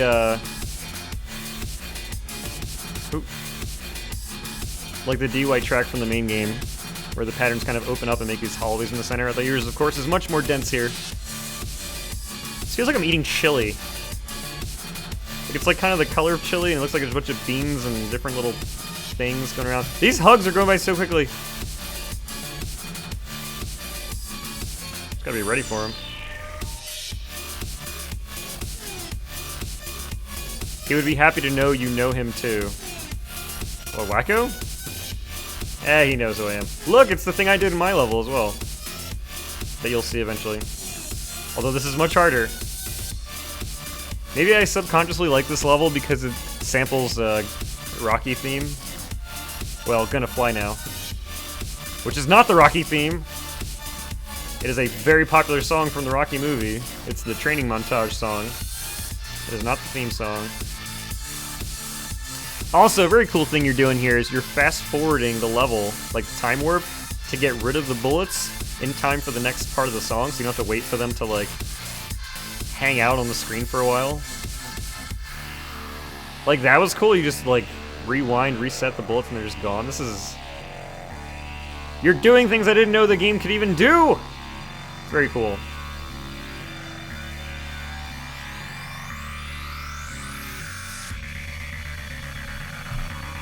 That fast forward isn't a new thing, Bean.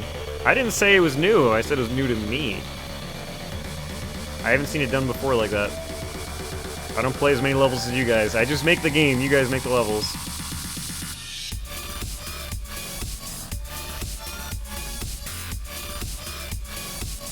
I did steal that from Blue, but it fit and I figured it should be in at least one official level. Well, there you go.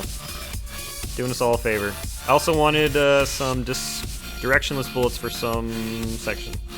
Despite being the creator of the game, Bean doesn't know a lot of the stuff we have made with the editor. Lamau. It's true. It's true, you guys are doing... You are breaking this thing left and right. It's pretty cool.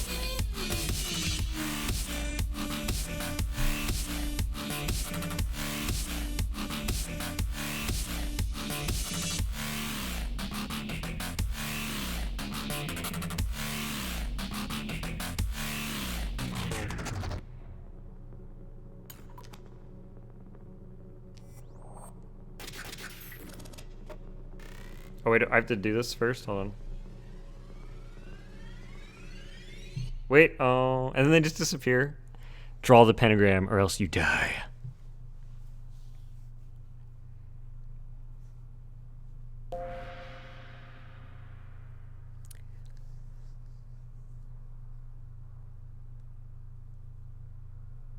This is all so old? What do you mean it's old?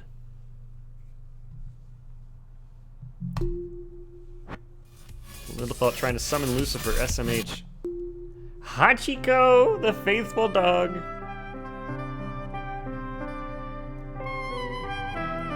Minecraft was the first video. Hachi, come here. Hachi, come. Hachi.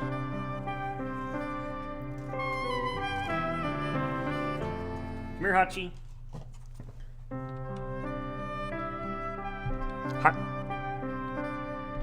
Hachi, come here. Yes, Hachi, come here. Come on, this is your song. Come on. Hachi, come on up. Hachi, come on, Hachi. Yes, good boy, Hachi. Hachiko, you're the faithful dog. Alright. Can you celebrate 5 years of Studio Bean with me? Good, Hachi. Yes. It's good, Hachi. Yes, this is your level. Now I have to wear mine. Hold on. I'm just gonna put it on the ear. Okay. No, your hat. No, no, Hachi. No, no, no, no. Hachi, this is your level. They made this for you. Ian Weston made this for you. Look, it's Kyle Pulver's face. I talked with him at GDC. Hachi, do you like the hat? Good, Hachi. Yes. Okay, Hachi. Come here. Alright, Hachi. We're gonna play your level. Ready? Alright, it's party time. Here we go, Hachi. Here we go. This is your level. This is for you. Oops, I got hit. It's 5 years of Studio Bean. We did it, Hachi, even though you weren't born yet. This is Hachiko, the faithful dog. It's you, Hachi. You're the faithful dog. Hachi, get on camera. Well, hold on. Move the camera down. There we go. Hachi, you're the faithful dog. Yes. Yes, thank you. Good kisses. You smell like poop. Have you been eating poop? I think you licked my tooth. I'm gonna get an infection. Thank you, Hachi. Yes. Yes. Isn't it beautiful, Hachi? Oh, it's just like you in level form. Hachi, you gotta stay on camera. Why do you keep slouching? Yes, isn't it great? Oh, thank you, Hachi. Go boy, Hachi.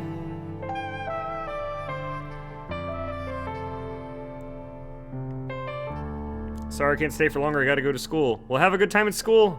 Maple Bacon, thanks for the t-shirt purchase. Oops. Hachi, don't you see your level? Isn't it cool? Can you understand what Soundodger is?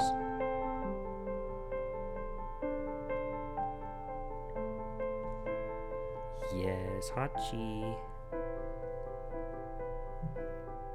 Yes. Isn't it beautiful? Look, it's your level. It's you as a level, Hachi.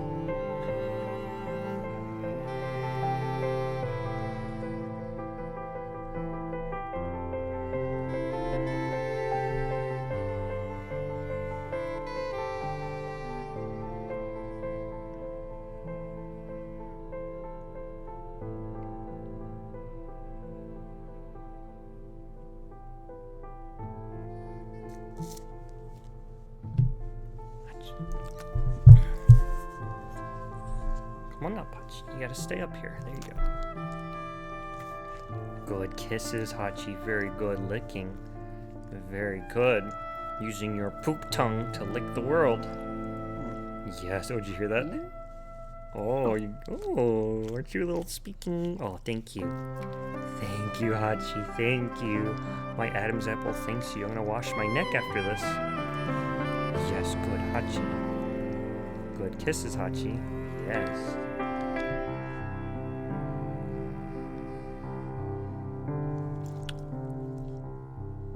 almost done. It's the end. We got one bullet left. Look, isn't it amazing?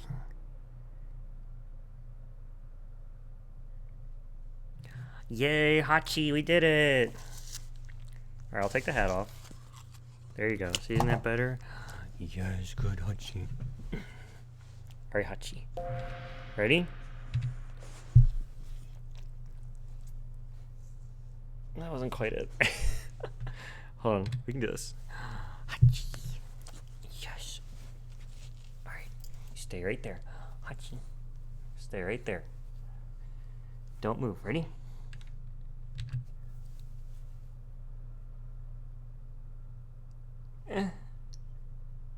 There we go. Wait, big note. Hachi. Oh, I have to be over here? Alright, we can do it. Hold on.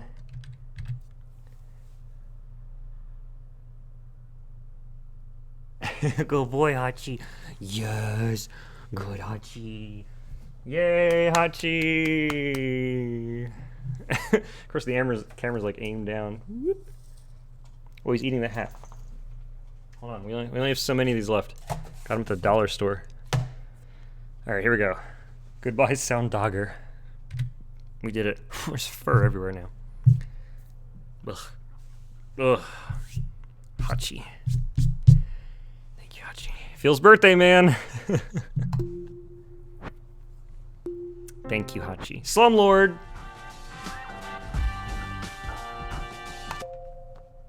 Let's do it. Ah! Critique on Hachiko the Faithful Dog. Beautiful level. Beautiful song. I believe, if I'm not mistaken, you made that song as well? Maybe not. Someone made their song. Was it Groggle? Groggle made his song? Anyway. Beautiful song, beautiful level to go with it. Very soft colors. Easy patterns. Very interesting patterns that get difficult, but not impossible, of course. Why did I leave the center? I finally convinced my mom to buy Soundodger. I'm happy! Awesome, Lord Belgium! Happy for you. Enjoy Soundodger. It's never too late to dodge sound. But it will be too late to buy a t-shirt. If you want one. I mean, they're only available for 2 weeks, and that's it. Then they are gone. Forever. I should buy a bunch myself, because I would like to have t-shirts for my own video game. Official Twitch merchandise shirts. That's kind of cool. By the way, I can have as many t-shirt campaigns as I want forever. The only requirement to having a t-shirt campaign on Twitch is that you have 50 subs or more. And right now I have exactly double that, 100 subscribers. So let's just have a different Soundodger shirt every month. No, we're not gonna do that. They're too expensive to do them often. I mean, if they were much cheaper, I'd be like, let's do it, but they are too expensive.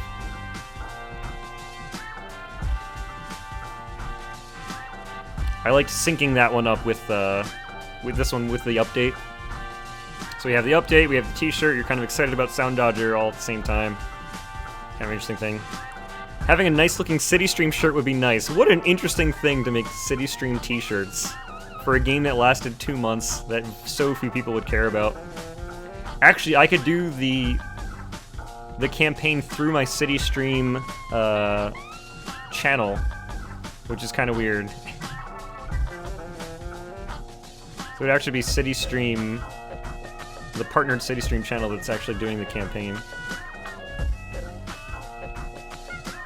Do you just want to, like, beep with his nightcap?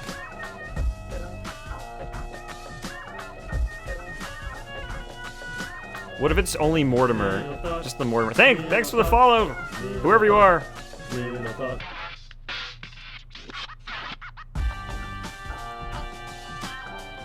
I do not like this palette, disapprove. So I also am not a fan of this palette. There's very simple tweaks that could be made to it. In fact, I believe I did already tweak this a little bit before shipping it out officially.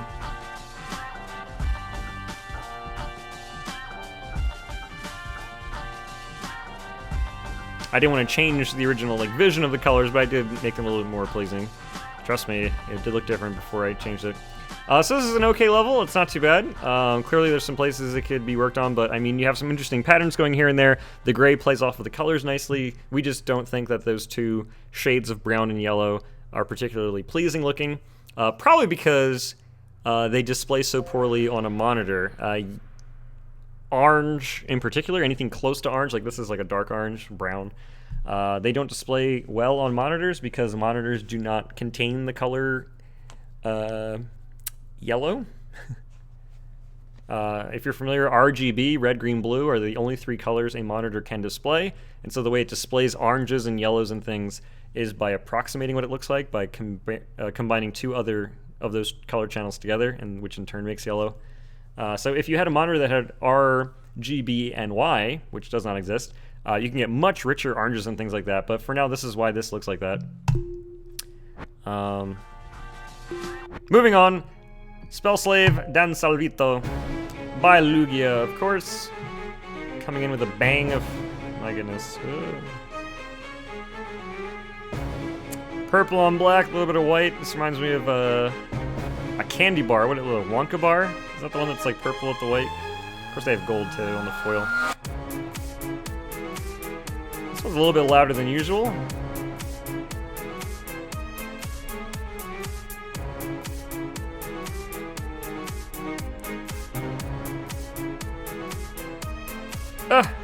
Lugia is another Geometry Dash player like me, Bean. Oh, is that what you are, Crazy Man?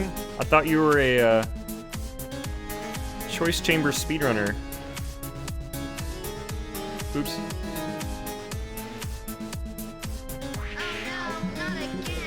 Oh no, not again. Oops.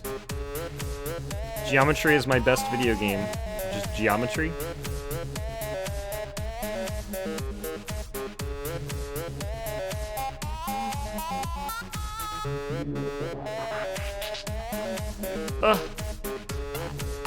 I got out of the problem, but then the problem came back to me in another form.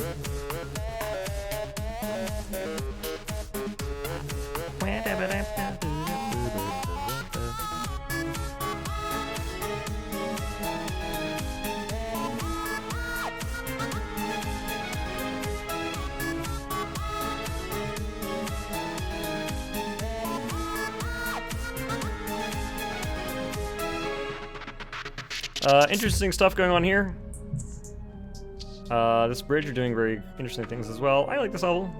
Some creative uses of things. The song itself is a little...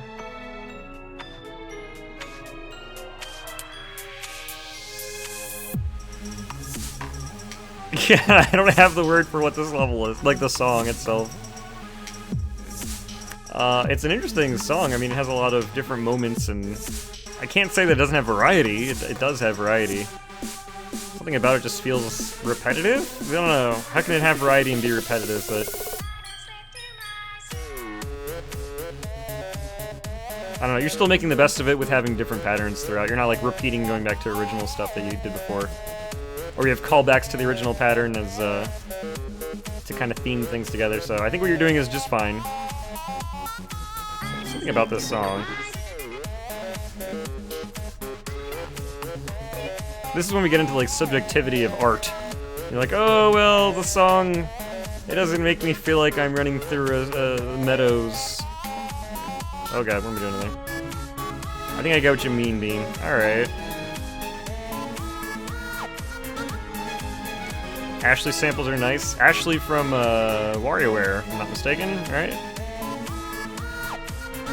Possibly this is where this song is from as well. Like a remix version. Like an OC remix.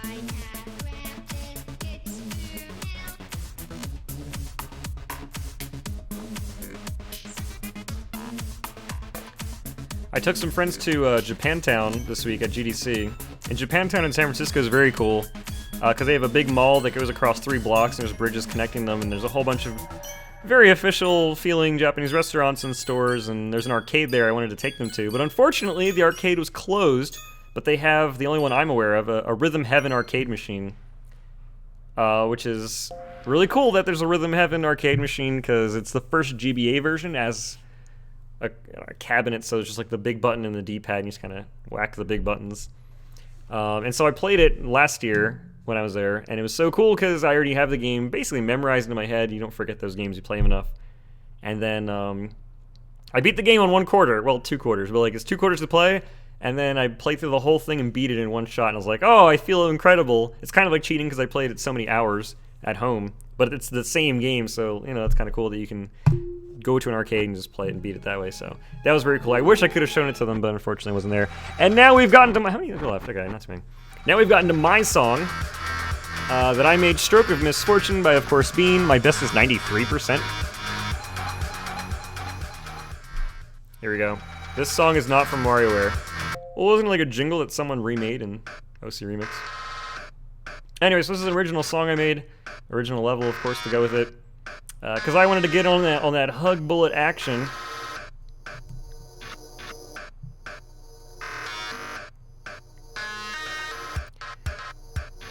So the consensus is the song people are enjoying. The level is sometimes good, sometimes could use some more work. Not my best work, but whatever. I agree with the level critique that I've been giving other people. Like right here, maybe I would do something different between the bass and the hi-hats, because they're both coming from the same thing and they're both the same pattern.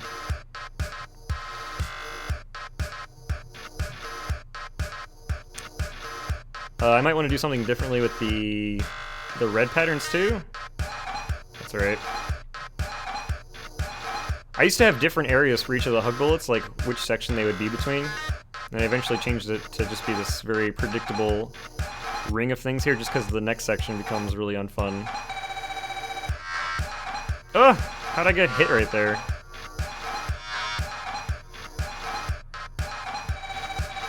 Wow, I can't do my own level. That's alright.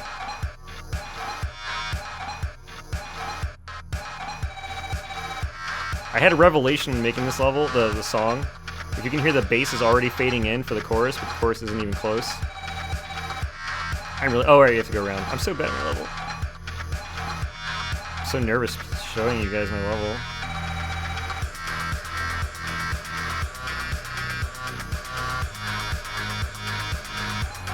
Anyway, having the bass fade in early helped, like, help build up to it, and it was a very simple solution. I was trying to do a whole bunch of things like reverse cymbals and stuff like that, but nothing was working out.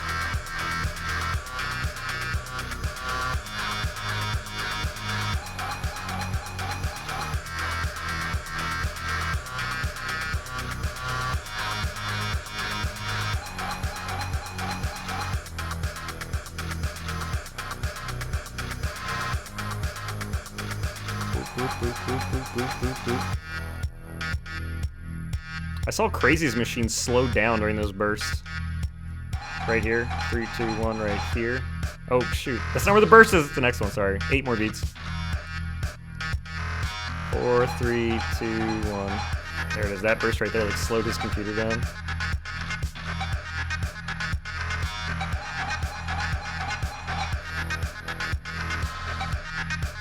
So a cool place where I could have had that fast forward thing to clear the screen is right,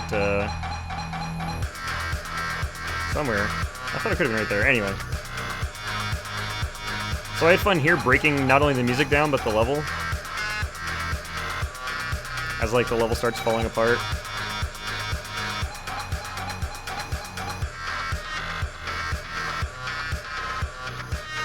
I'll wait the fast forward. Get ready for the error bullets. There they are.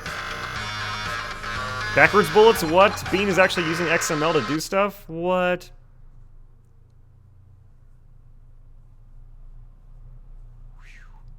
Hearing that Bean isn't totally happy with this level makes me want to give making one a go. Makes me want to give making one a go. What? My computer is slow. It's okay. I have 134 hours in the game, but I don't really play levels, I just create. Interesting. I like that you're doing a stroke all the time. What? I'm doing a stroke, like in the game? Like, with like the stroke of bullets? Time Leaper, everyone's favorite song.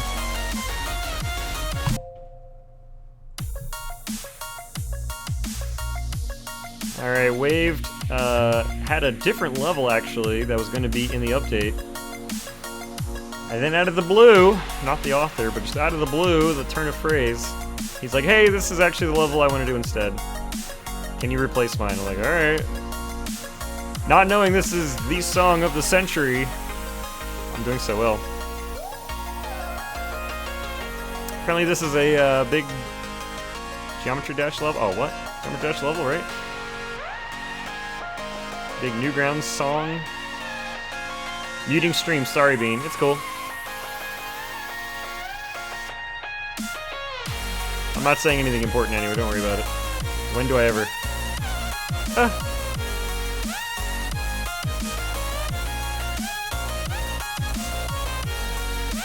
Whoa.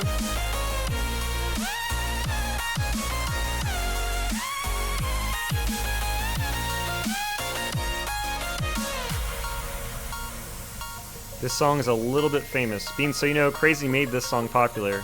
Oh, is that why he's muting it? He's like tired of his own greatness? The importance of Crazy. An article on Medium. So what, he either played or made the level, and he played it on a stream and then he got popular? Oh no, his YouTube channel is big too. People look at his YouTube channel to watch stuff happen. Because they can't always catch it live, right? So check it on YouTube.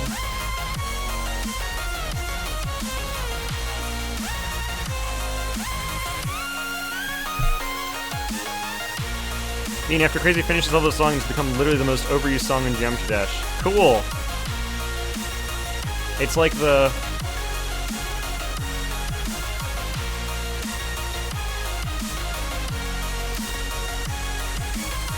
It's like the Yee of Soundodger Sunday. No, it's like the Scarlet Empress of Soundodger Sunday. You guys have so many versions of that. What is going on with my dogs? Oh, we're not done. They're fighting down there. They're just playing.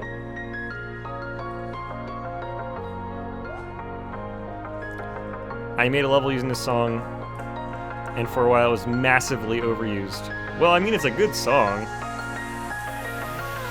Like, it's well mastered and put together. Feels like a professional sounding song. It just is missing lyrics, I think, is really what would put it on the radio. A little Ariana Grande.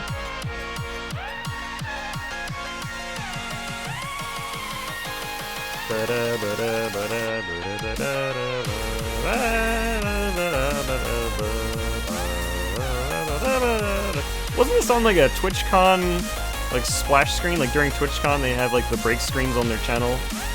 Like, coming up next, it's Swiftor playing a game you're gonna forget very quickly, but everyone will play for a week. It's Survival Crafting Early Access Game.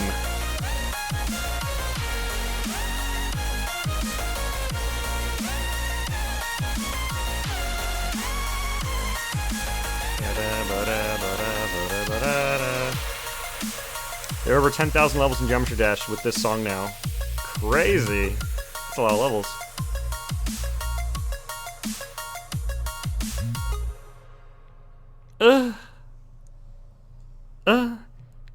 Survival Crafting Early Access Game sounds pretty good. Damn it, Sam! I knew you'd like that one. And there's another song with literally 4. Shout out to Burst Ending. Wow, there's no actual hit. It's just, she just starts saying stuff.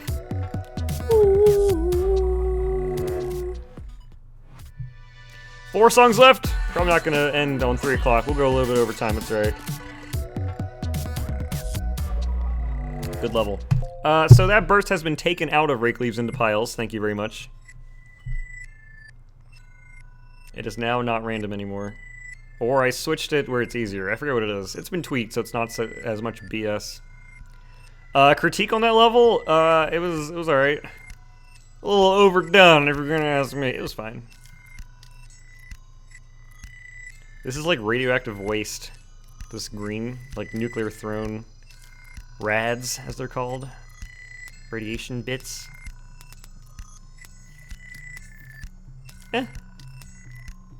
Everything's shooting to the center beam.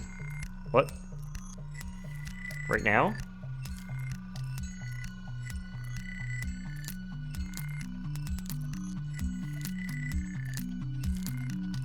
Should I stay in the center?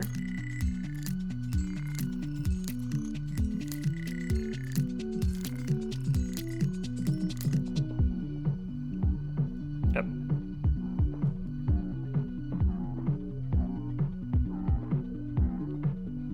That weird bit crush sound coming in sounds like something from Fatboy Slim songs, just in general. Some weird sample he'd have in his songs. Good old Fatboy Slim. I listened to him almost exclusively in high school. I loved him so much. Not that I dislike him now, but he hasn't really, you know, been making music like he used to. Ah!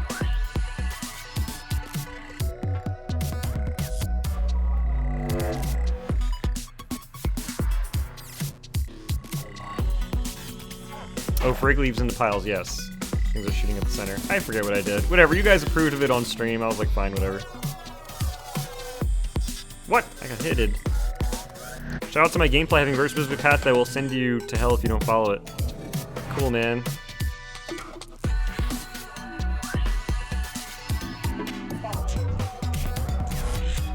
That's what hug bolts are for. They'll tell you which way to go.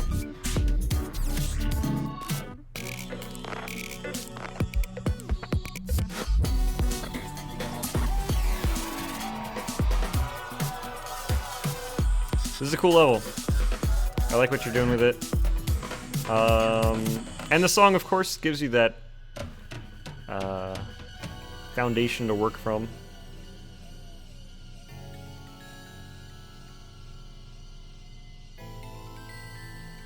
Like even this one, you don't even really have to move from the center, but it's still cool to see like how the bubbles go around you as you get all the hugs. It's the simple things in life. What? I got hit again. Bean actually got the heart correctly, which is pretty hard to do. Yeah, no big deal. NBD, whatevs, kids. Once you get to be my age, you'll be able to get those hearts. No problem.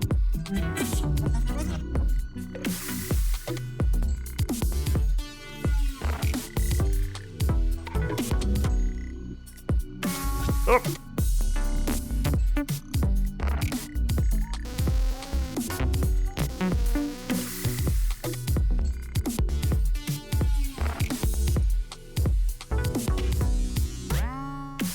Oh goodness. If you do it most ways, a wave ends up blocking the heart. Oh, so I just wasn't playing very well. Not paying attention, I happened to not make the heart get obscured by a wave pattern. Not bad, I'll take it.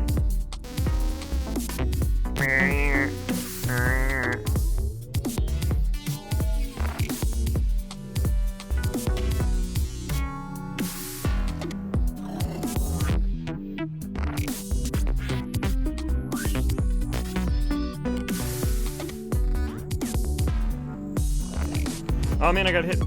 Yes, exactly, Bean. Cool. I figured it out, what you meant. Oh. I like how the error bullets make the score ring look at like a, or duration ring, makes it look like a dotted line. It's kind of cool. Ah. That really coincides my coincidences. What? What?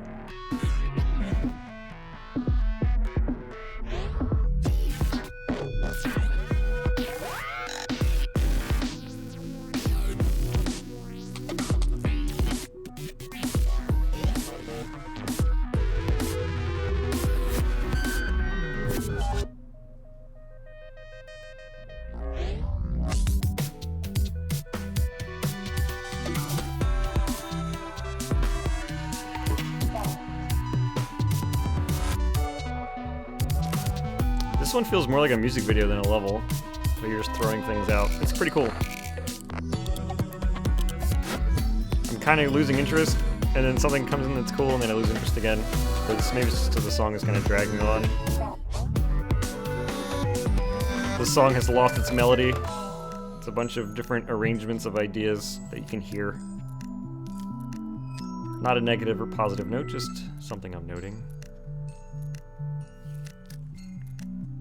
Like, that chorus only happens once. Maybe that wasn't even the chorus. It sounds like something that should be the chorus, like the audio preview when you're listening at the audio level select screen, but it's, this is an interesting thing. Kind of pre-Fuse 73, another artist I love very much, whose music I have not listened to since college. I wonder what he's done in the last 8 years. It changes style like 10 times, yeah. The song was pretty long, which ended up being a pretty big obstacle when it came to creating. Yeah, it's definitely something. Oh, a new record. What? 83. Voltage. This is an advanced level, by the way.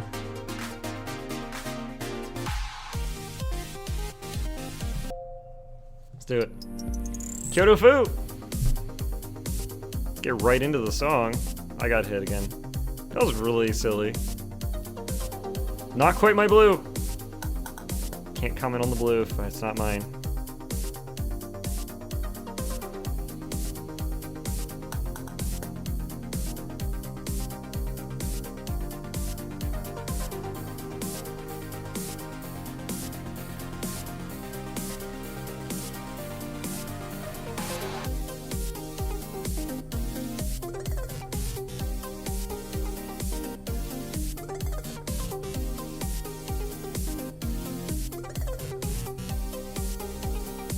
Cool use of those blue bullets coming out, how they go with the music. Instead of just shooting in one shot, you kind of have them spray over time.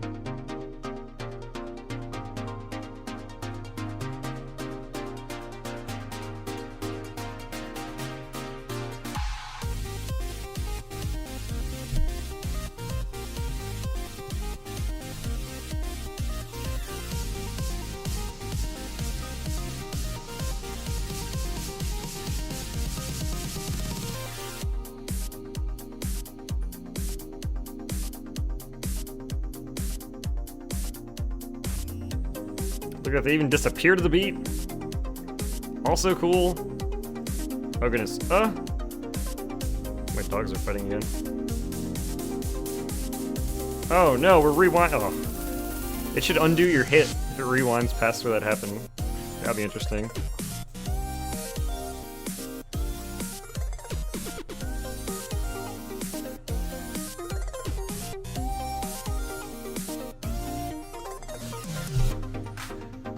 Did I tell you guys that the original Soundodger had full rewinds whenever you got hit? I probably mentioned at some point in the last 4 years. 3 years. But when you got hit, it would rewind back to, like, backwards, like before you got hit. And the music would rewind too with the bullets, and then you'd try again. We took that out because someone who's not good at a section is just going to keep getting hit over and over and just keep going backwards, and it's not fun because you just want to, like, get through the level. So instead of rewinding, I made it fast forward. So skip the section as a punishment. And then the worse you are to level, the quicker you're kicked out of it. I don't know if I mentioned that to you guys before. But that was in the game. And a big reason why I took it out, other than that, is that it wouldn't load levels immediately. I had to... You know how long it takes to load a level in the editor? Like really long levels? Or long songs, I should say. That's how long it would take per level. In the main game, because it has to scan the entire song first and then make a buffer for all the rewinding. But if you didn't have to rewind it, it's the same guy who wrote the two things, but if you don't rewind it, which is what it currently is in the game, it loads immediately, because you don't have to do a look ahead for it, because all you're doing is fast forwarding. So I left that in. Man, they're really fighting down there. There's gonna be blood down there if I don't break this fight up.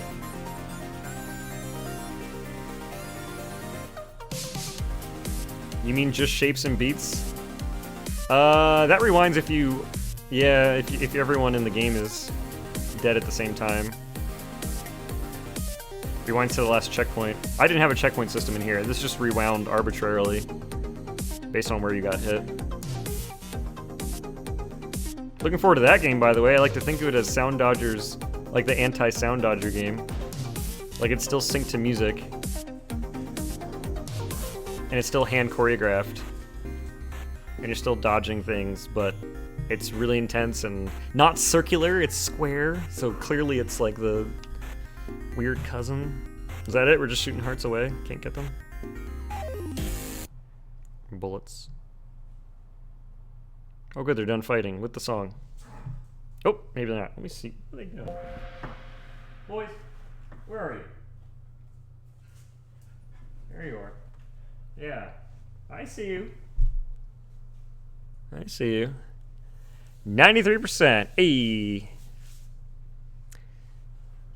Where's Just Shapes and Beats? So I heard from them it should be coming out this year. I think they even had a date, but hopefully it comes out this year. That'd be pretty dope. Hey, thanks for the follow. We're almost at 4,000 subscribers. The bullets are all shooting the wrong way. How do you fail at this? Are you gonna stream Just Shapes and Beats? Probably. That is a cool game. I kind of want to do it co-op though. We need to have people over to stream that with me because it is single player, but I don't think it gets any harder when it's multiplayer, as far as I know. Maybe it actually is 4 times as much stuff.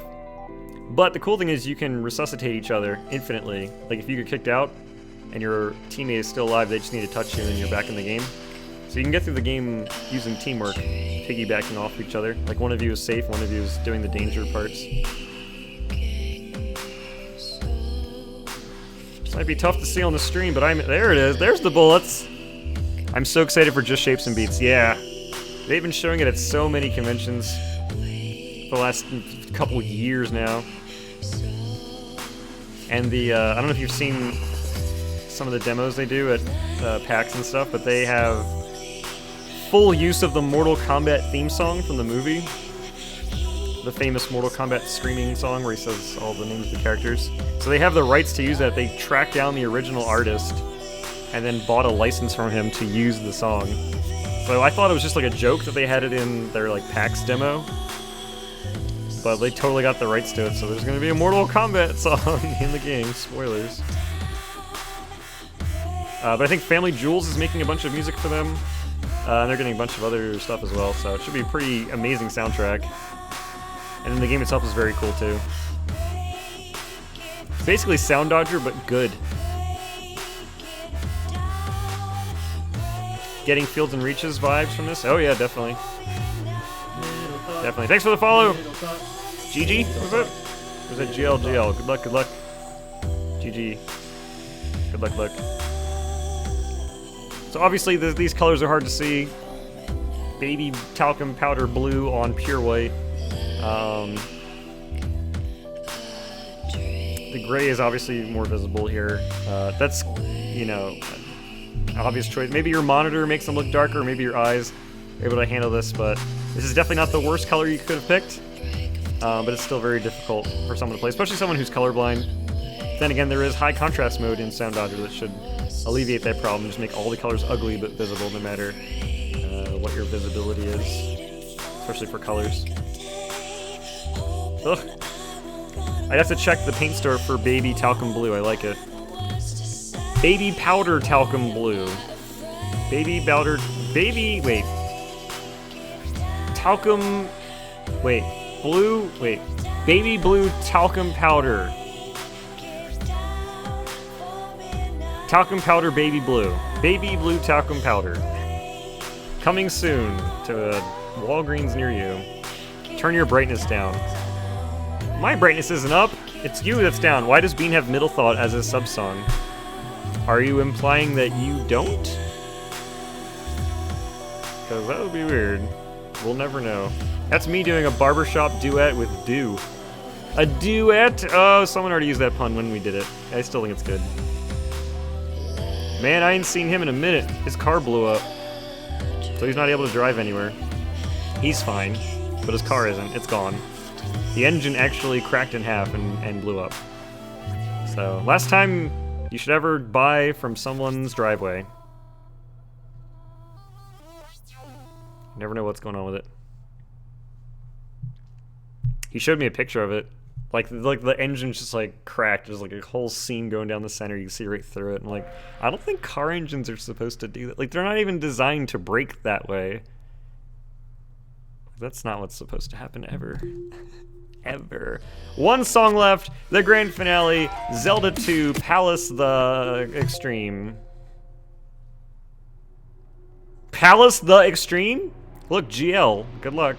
You guys see it? Look, it says GL. Look. Isn't that clever? Look. GL. Good luck. It took me a while to figure out what that said. Alright. Do this dubstep palace theme. How does 3D mode work? It doesn't. That's the short answer. It doesn't work. It's a joke I put in the game. Don't take it serious. But anyway, you just turn it on, and then it's 3D. I'll show you after this.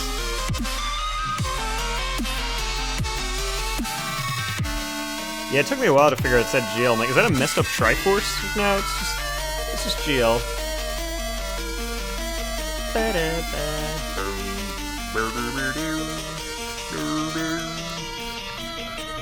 Dubstep. Code Qzar is a mysterious individual. Yep. Quasar. Oh, I'm doing poorly.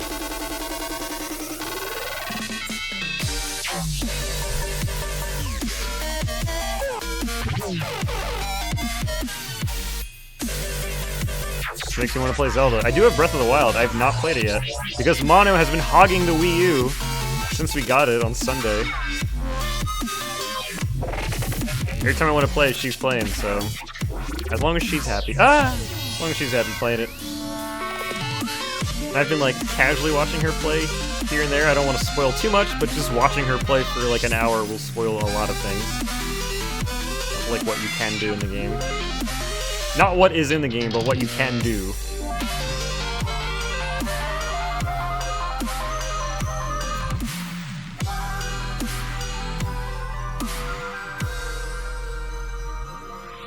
We really just wanted to play Zelda, but we're like, if they have a Switch, we'll just get it on Switch and buy a Switch at the same time, because I'm going to get it for Mario Odyssey anyway. But they're like, of course we're out of Switches, why would you even request it on a Sunday?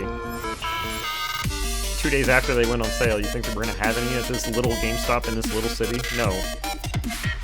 We're like, alright, do you have Zelda on Wii U? They're like, oh yeah, we have a whole bunch. We're like, oh, alright. Well, we'll have one of those, please. Thank you.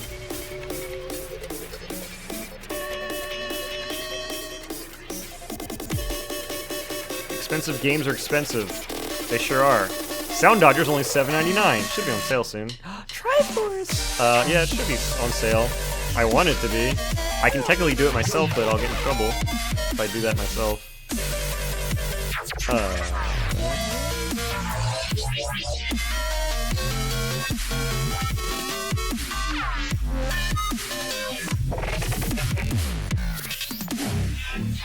Yeah, so the time warping stuff here is very cool, this level.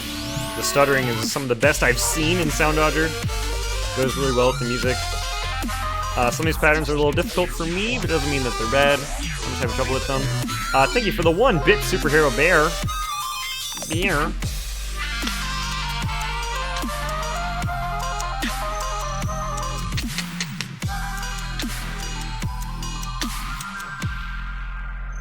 I think we have a big Triforce coming. I'm never gonna pay $60 to $100 for games. Good. Stand your ground, wait for it to come down in price. They always do. Although Nintendo games tend to take a while to come down. Hey, Triforce! Upside down for some reason. Nintendo games tend to take a while to come down in price. I remember I was waiting for, what was I waiting for? New Super Mario Brothers to come down. The first one on DS. That took forever. It was like always $40. I'm like, when is it gonna be like 25, 30? Anyway. Okay, now who are we waiting on to stream S3? Yeah, who's next? Crazy Man, you gonna go back and do it again? Crazy Man has a picture here. What is this?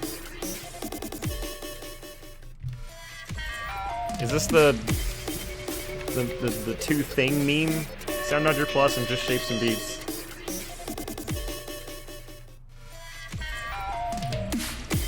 I guess we'll have to play to find out if this picture is an accurate representation of how we should all feel about it. Anyway. Hey Bean, when is S4 so I can make a level with a kerosene song? I don't know. Shout out to me not being able to open immigrant links on mobile. Nope.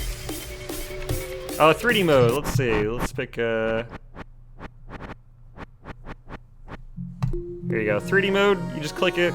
You have to unlock it by beating every level once in the main game. basically everywhere you move, the camera moves too, so you can kind of see the side of levels, and it's just an awkward way of looking at the world. And I can even play with the controller, which is interesting, because when you move, it doesn't do anything, but you can use the right stick and move the camera on your own and kind of keep it locked in one place, which is kind of weird. Kind of do some interesting things with the camera, with the controller. Now, what happens if you use the right stick with one hand and the mouse with the other? Oh, it's like constantly fighting. Anyway. So that's 3D mode. Oh, I got hit. It tries to keep some things circular, like the enemies are still circles and the player. Everything else is flat just because ordering looks really weird and the layering's not good, but you can also click and hold and then move your mouse outside of the game and have it go backwards, which is really cool. So we can... Unfortunately, you can't continue playing like this. I wish you could, like, move the stick around and do it, but... So you can have it spin multiple times, like, you can even pause it, and, like, everything's backwards. Dude, what is going on here?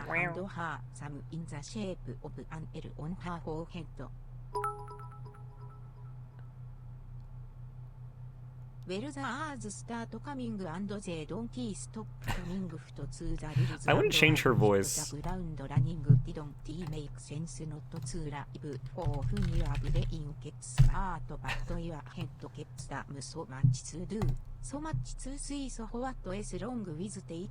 Whoa, this is new. Oh, they changed everything.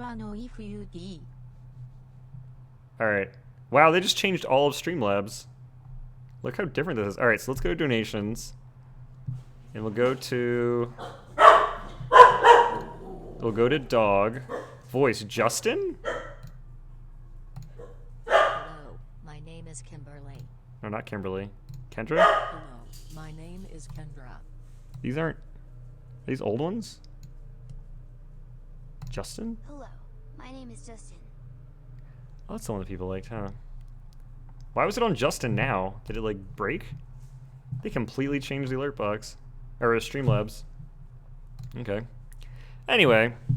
Thank you, Superhero Bear, for the many hundreds, multiple hundreds of bits.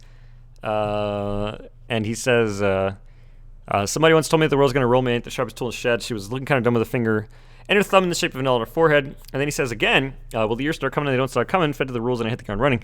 Didn't make sense on to live for fun. Your brain gets smart, but your head gets dumb. So much to do, so much to see. So what's wrong with taking the back streets? You'll never know if you don't go. You never shine if you don't glow. So thank you so much, Superhero Bear, for all that. Anyways, Bean Kerosene is the dude that made crazy popular Soundodger levels and then got sad that his actually good music didn't get the recognition. Oh, well, that happens. That happens. It's okay. Anyway, that's 3D mode. You get the gist of it. Kind of rotate, and it's weird. If you're in the center, it's basically the exact same view. And it also works when you go into slow-mo as well, just as far as the camera, like, being zoomed in, so you can kind of do all this fun stuff as it goes across. The rings have a little bit of a height to them, so it looks like a bowl shape as the rings are coming out. Put that little detailing, because they can kind of come up towards you without it being a big problem.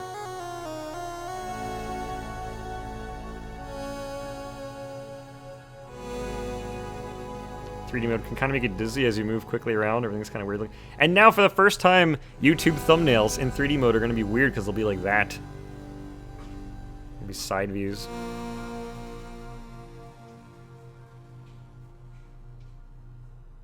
Why is slow-mo pink? I don't know, ask the author. Maybe it's supposed to be a Fez thing?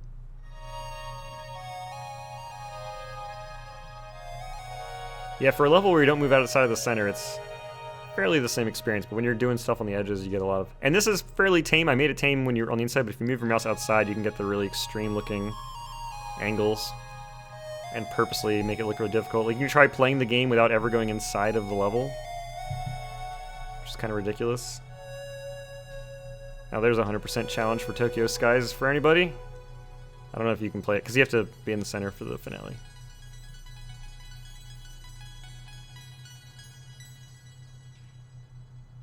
What is this clicking outside? Somebody's outside. Bean, check your front door. Anyway, so that's it. That's the 3D mode that's in the game. Hug Bullets, obviously introduced. We just played through every S3 level. So that was cool. Do I have...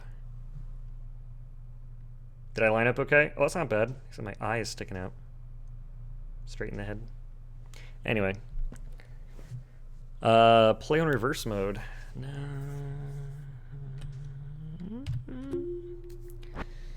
Ugh. All right.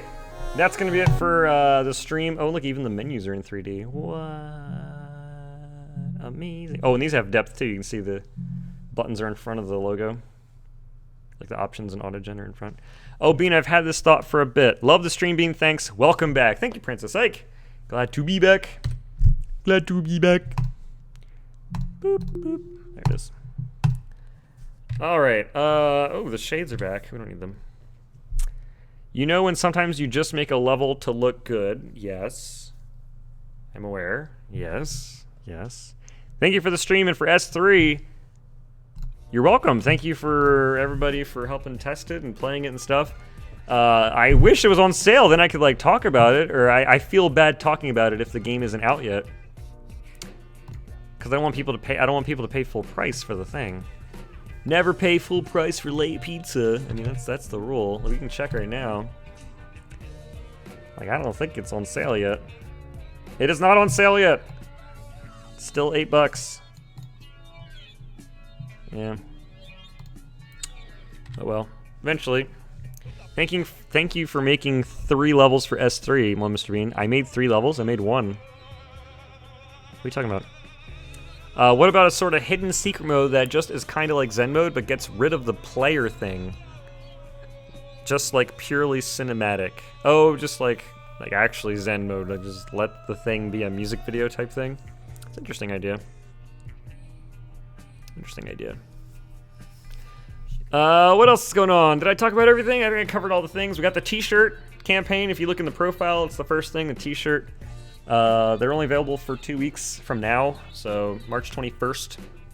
If you don't get it before then, you ain't gonna get one at all, unless you buy a scalped one on eBay. I'm gonna be reselling mine at $200 a pop, then we'll be getting some revenue from the shirts. How about you fix the big bugs in the game? Ah, that's a polite way to ask, thank you. Alright. What else we talked about? GDC stuff, the new game. I don't know if I told you anything new today, but I told you some things about people playing it. They all enjoyed it. What else? Soundodger update, of course. Studio Bean 5th anniversary yesterday. Sorry, Bean. Oh, it's okay. You're fine. Don't worry about it. What else? We just hit 100 subscribers for the second time, technically. We were at 99 subs when we started the stream. Now we're at 100. That's what's up. Keeping it triple dig. Triple dig. Oh, we talked about the charity month of streaming coming up later this year. We're gonna do a probably gonna do a Soundodger day. I don't see why I shouldn't. Right? A day of you guys contributing to charity, getting to watch me play Soundodger in turn. By the way, I guess you guys should probably like get some levels ready for me to play, because I need like 12 hours worth of Soundodger levels. Just keep them, don't send them to me yet, just keep them in mind. I'll probably just make a form or something, get them easily. Please move AutoGen behind the title on title screen. It doesn't deserve to be up front. It doesn't deserve that kind of streaming. Please swap AutoGen and main level option. Bean, I've made like 2 levels in months. Congrats, that's more than I've made. Congratulations. Is that it? Am I gonna go now? Is there anything on Steam? Was I playing anything? Oh, there's Circles. I don't think I'm playing anything else. I wasn't in the middle of something, was I? It's Ikaruga. I was trying to beat Ikaruga right before. For that whole week, that didn't happen. Good practice, though. I'll have to finish my 1 neat level with the 1 neat thing that I have in it. Cool. Make main level to be AutoGen on April Fools.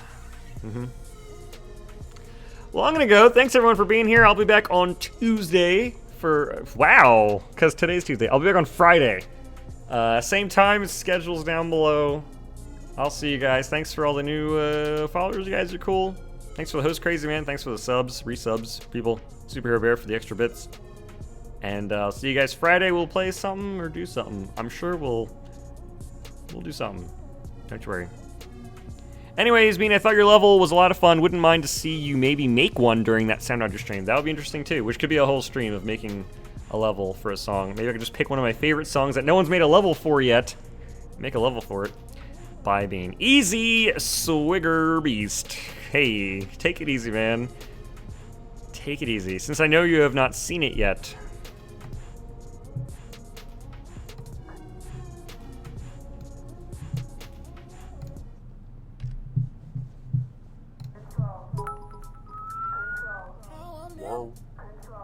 Cap 3倍アンブラブカイアントラブ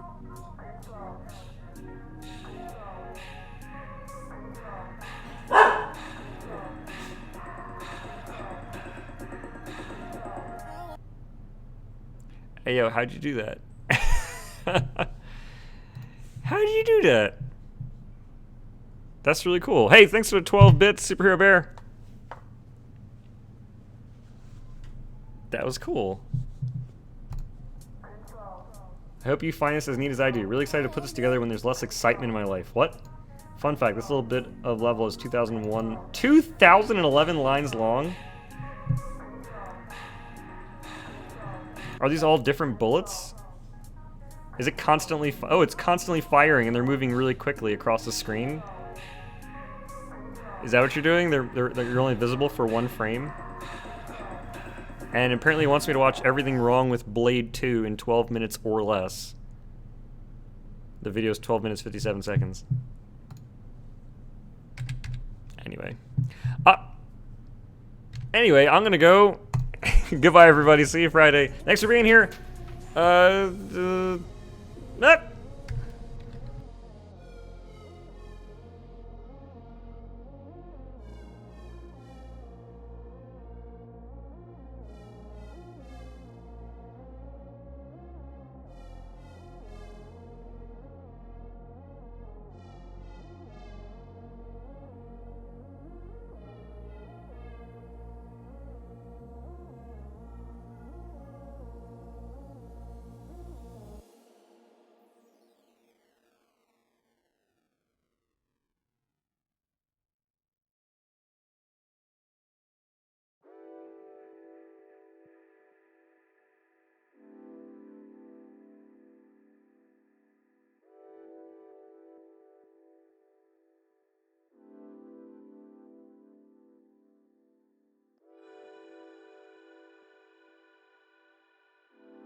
You want to see the memester piece?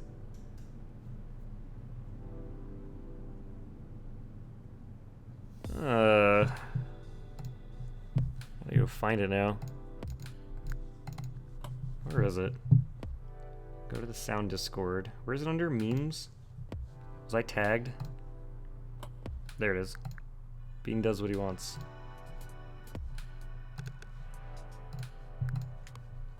Alright, hold on. Wanna watch the memester piece? Oh my goodness. Let's see, hit this button. Oh, that worked. There it is. Oh, it's all cropped weird. What? It's a little weird. Oh, is it using my crop from last time? Let's turn that off. There, that should be better. Okay, here we go. Man, I wish there was an all-in-one, easy-to-use program for me to interact with my Twitch viewers. Yeah, me too. Oh wait, there's that thing I made called Beanbox.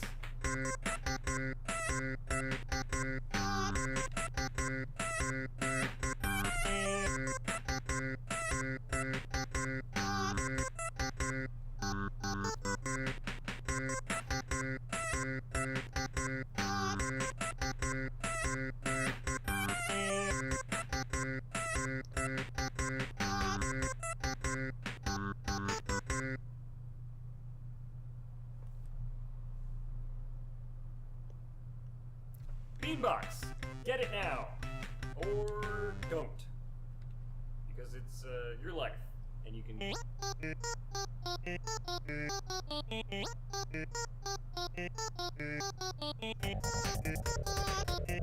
Is it actually my voice you're sampling for the bass line?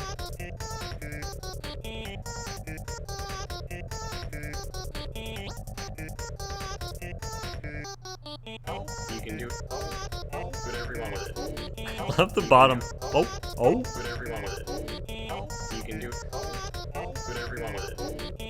You can do. Is this what you wanted? Of course it is. I don't know in what context I said that final line.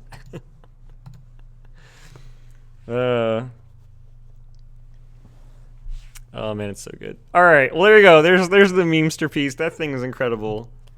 It's just it's not even worth like going over why it's so good. It's you just listen to it, you're like, yep, a lot of work went into this, and this is a really good thing. Keep coming. A+. Goodbye, everybody. Sayonara, au revoir, arrivederci,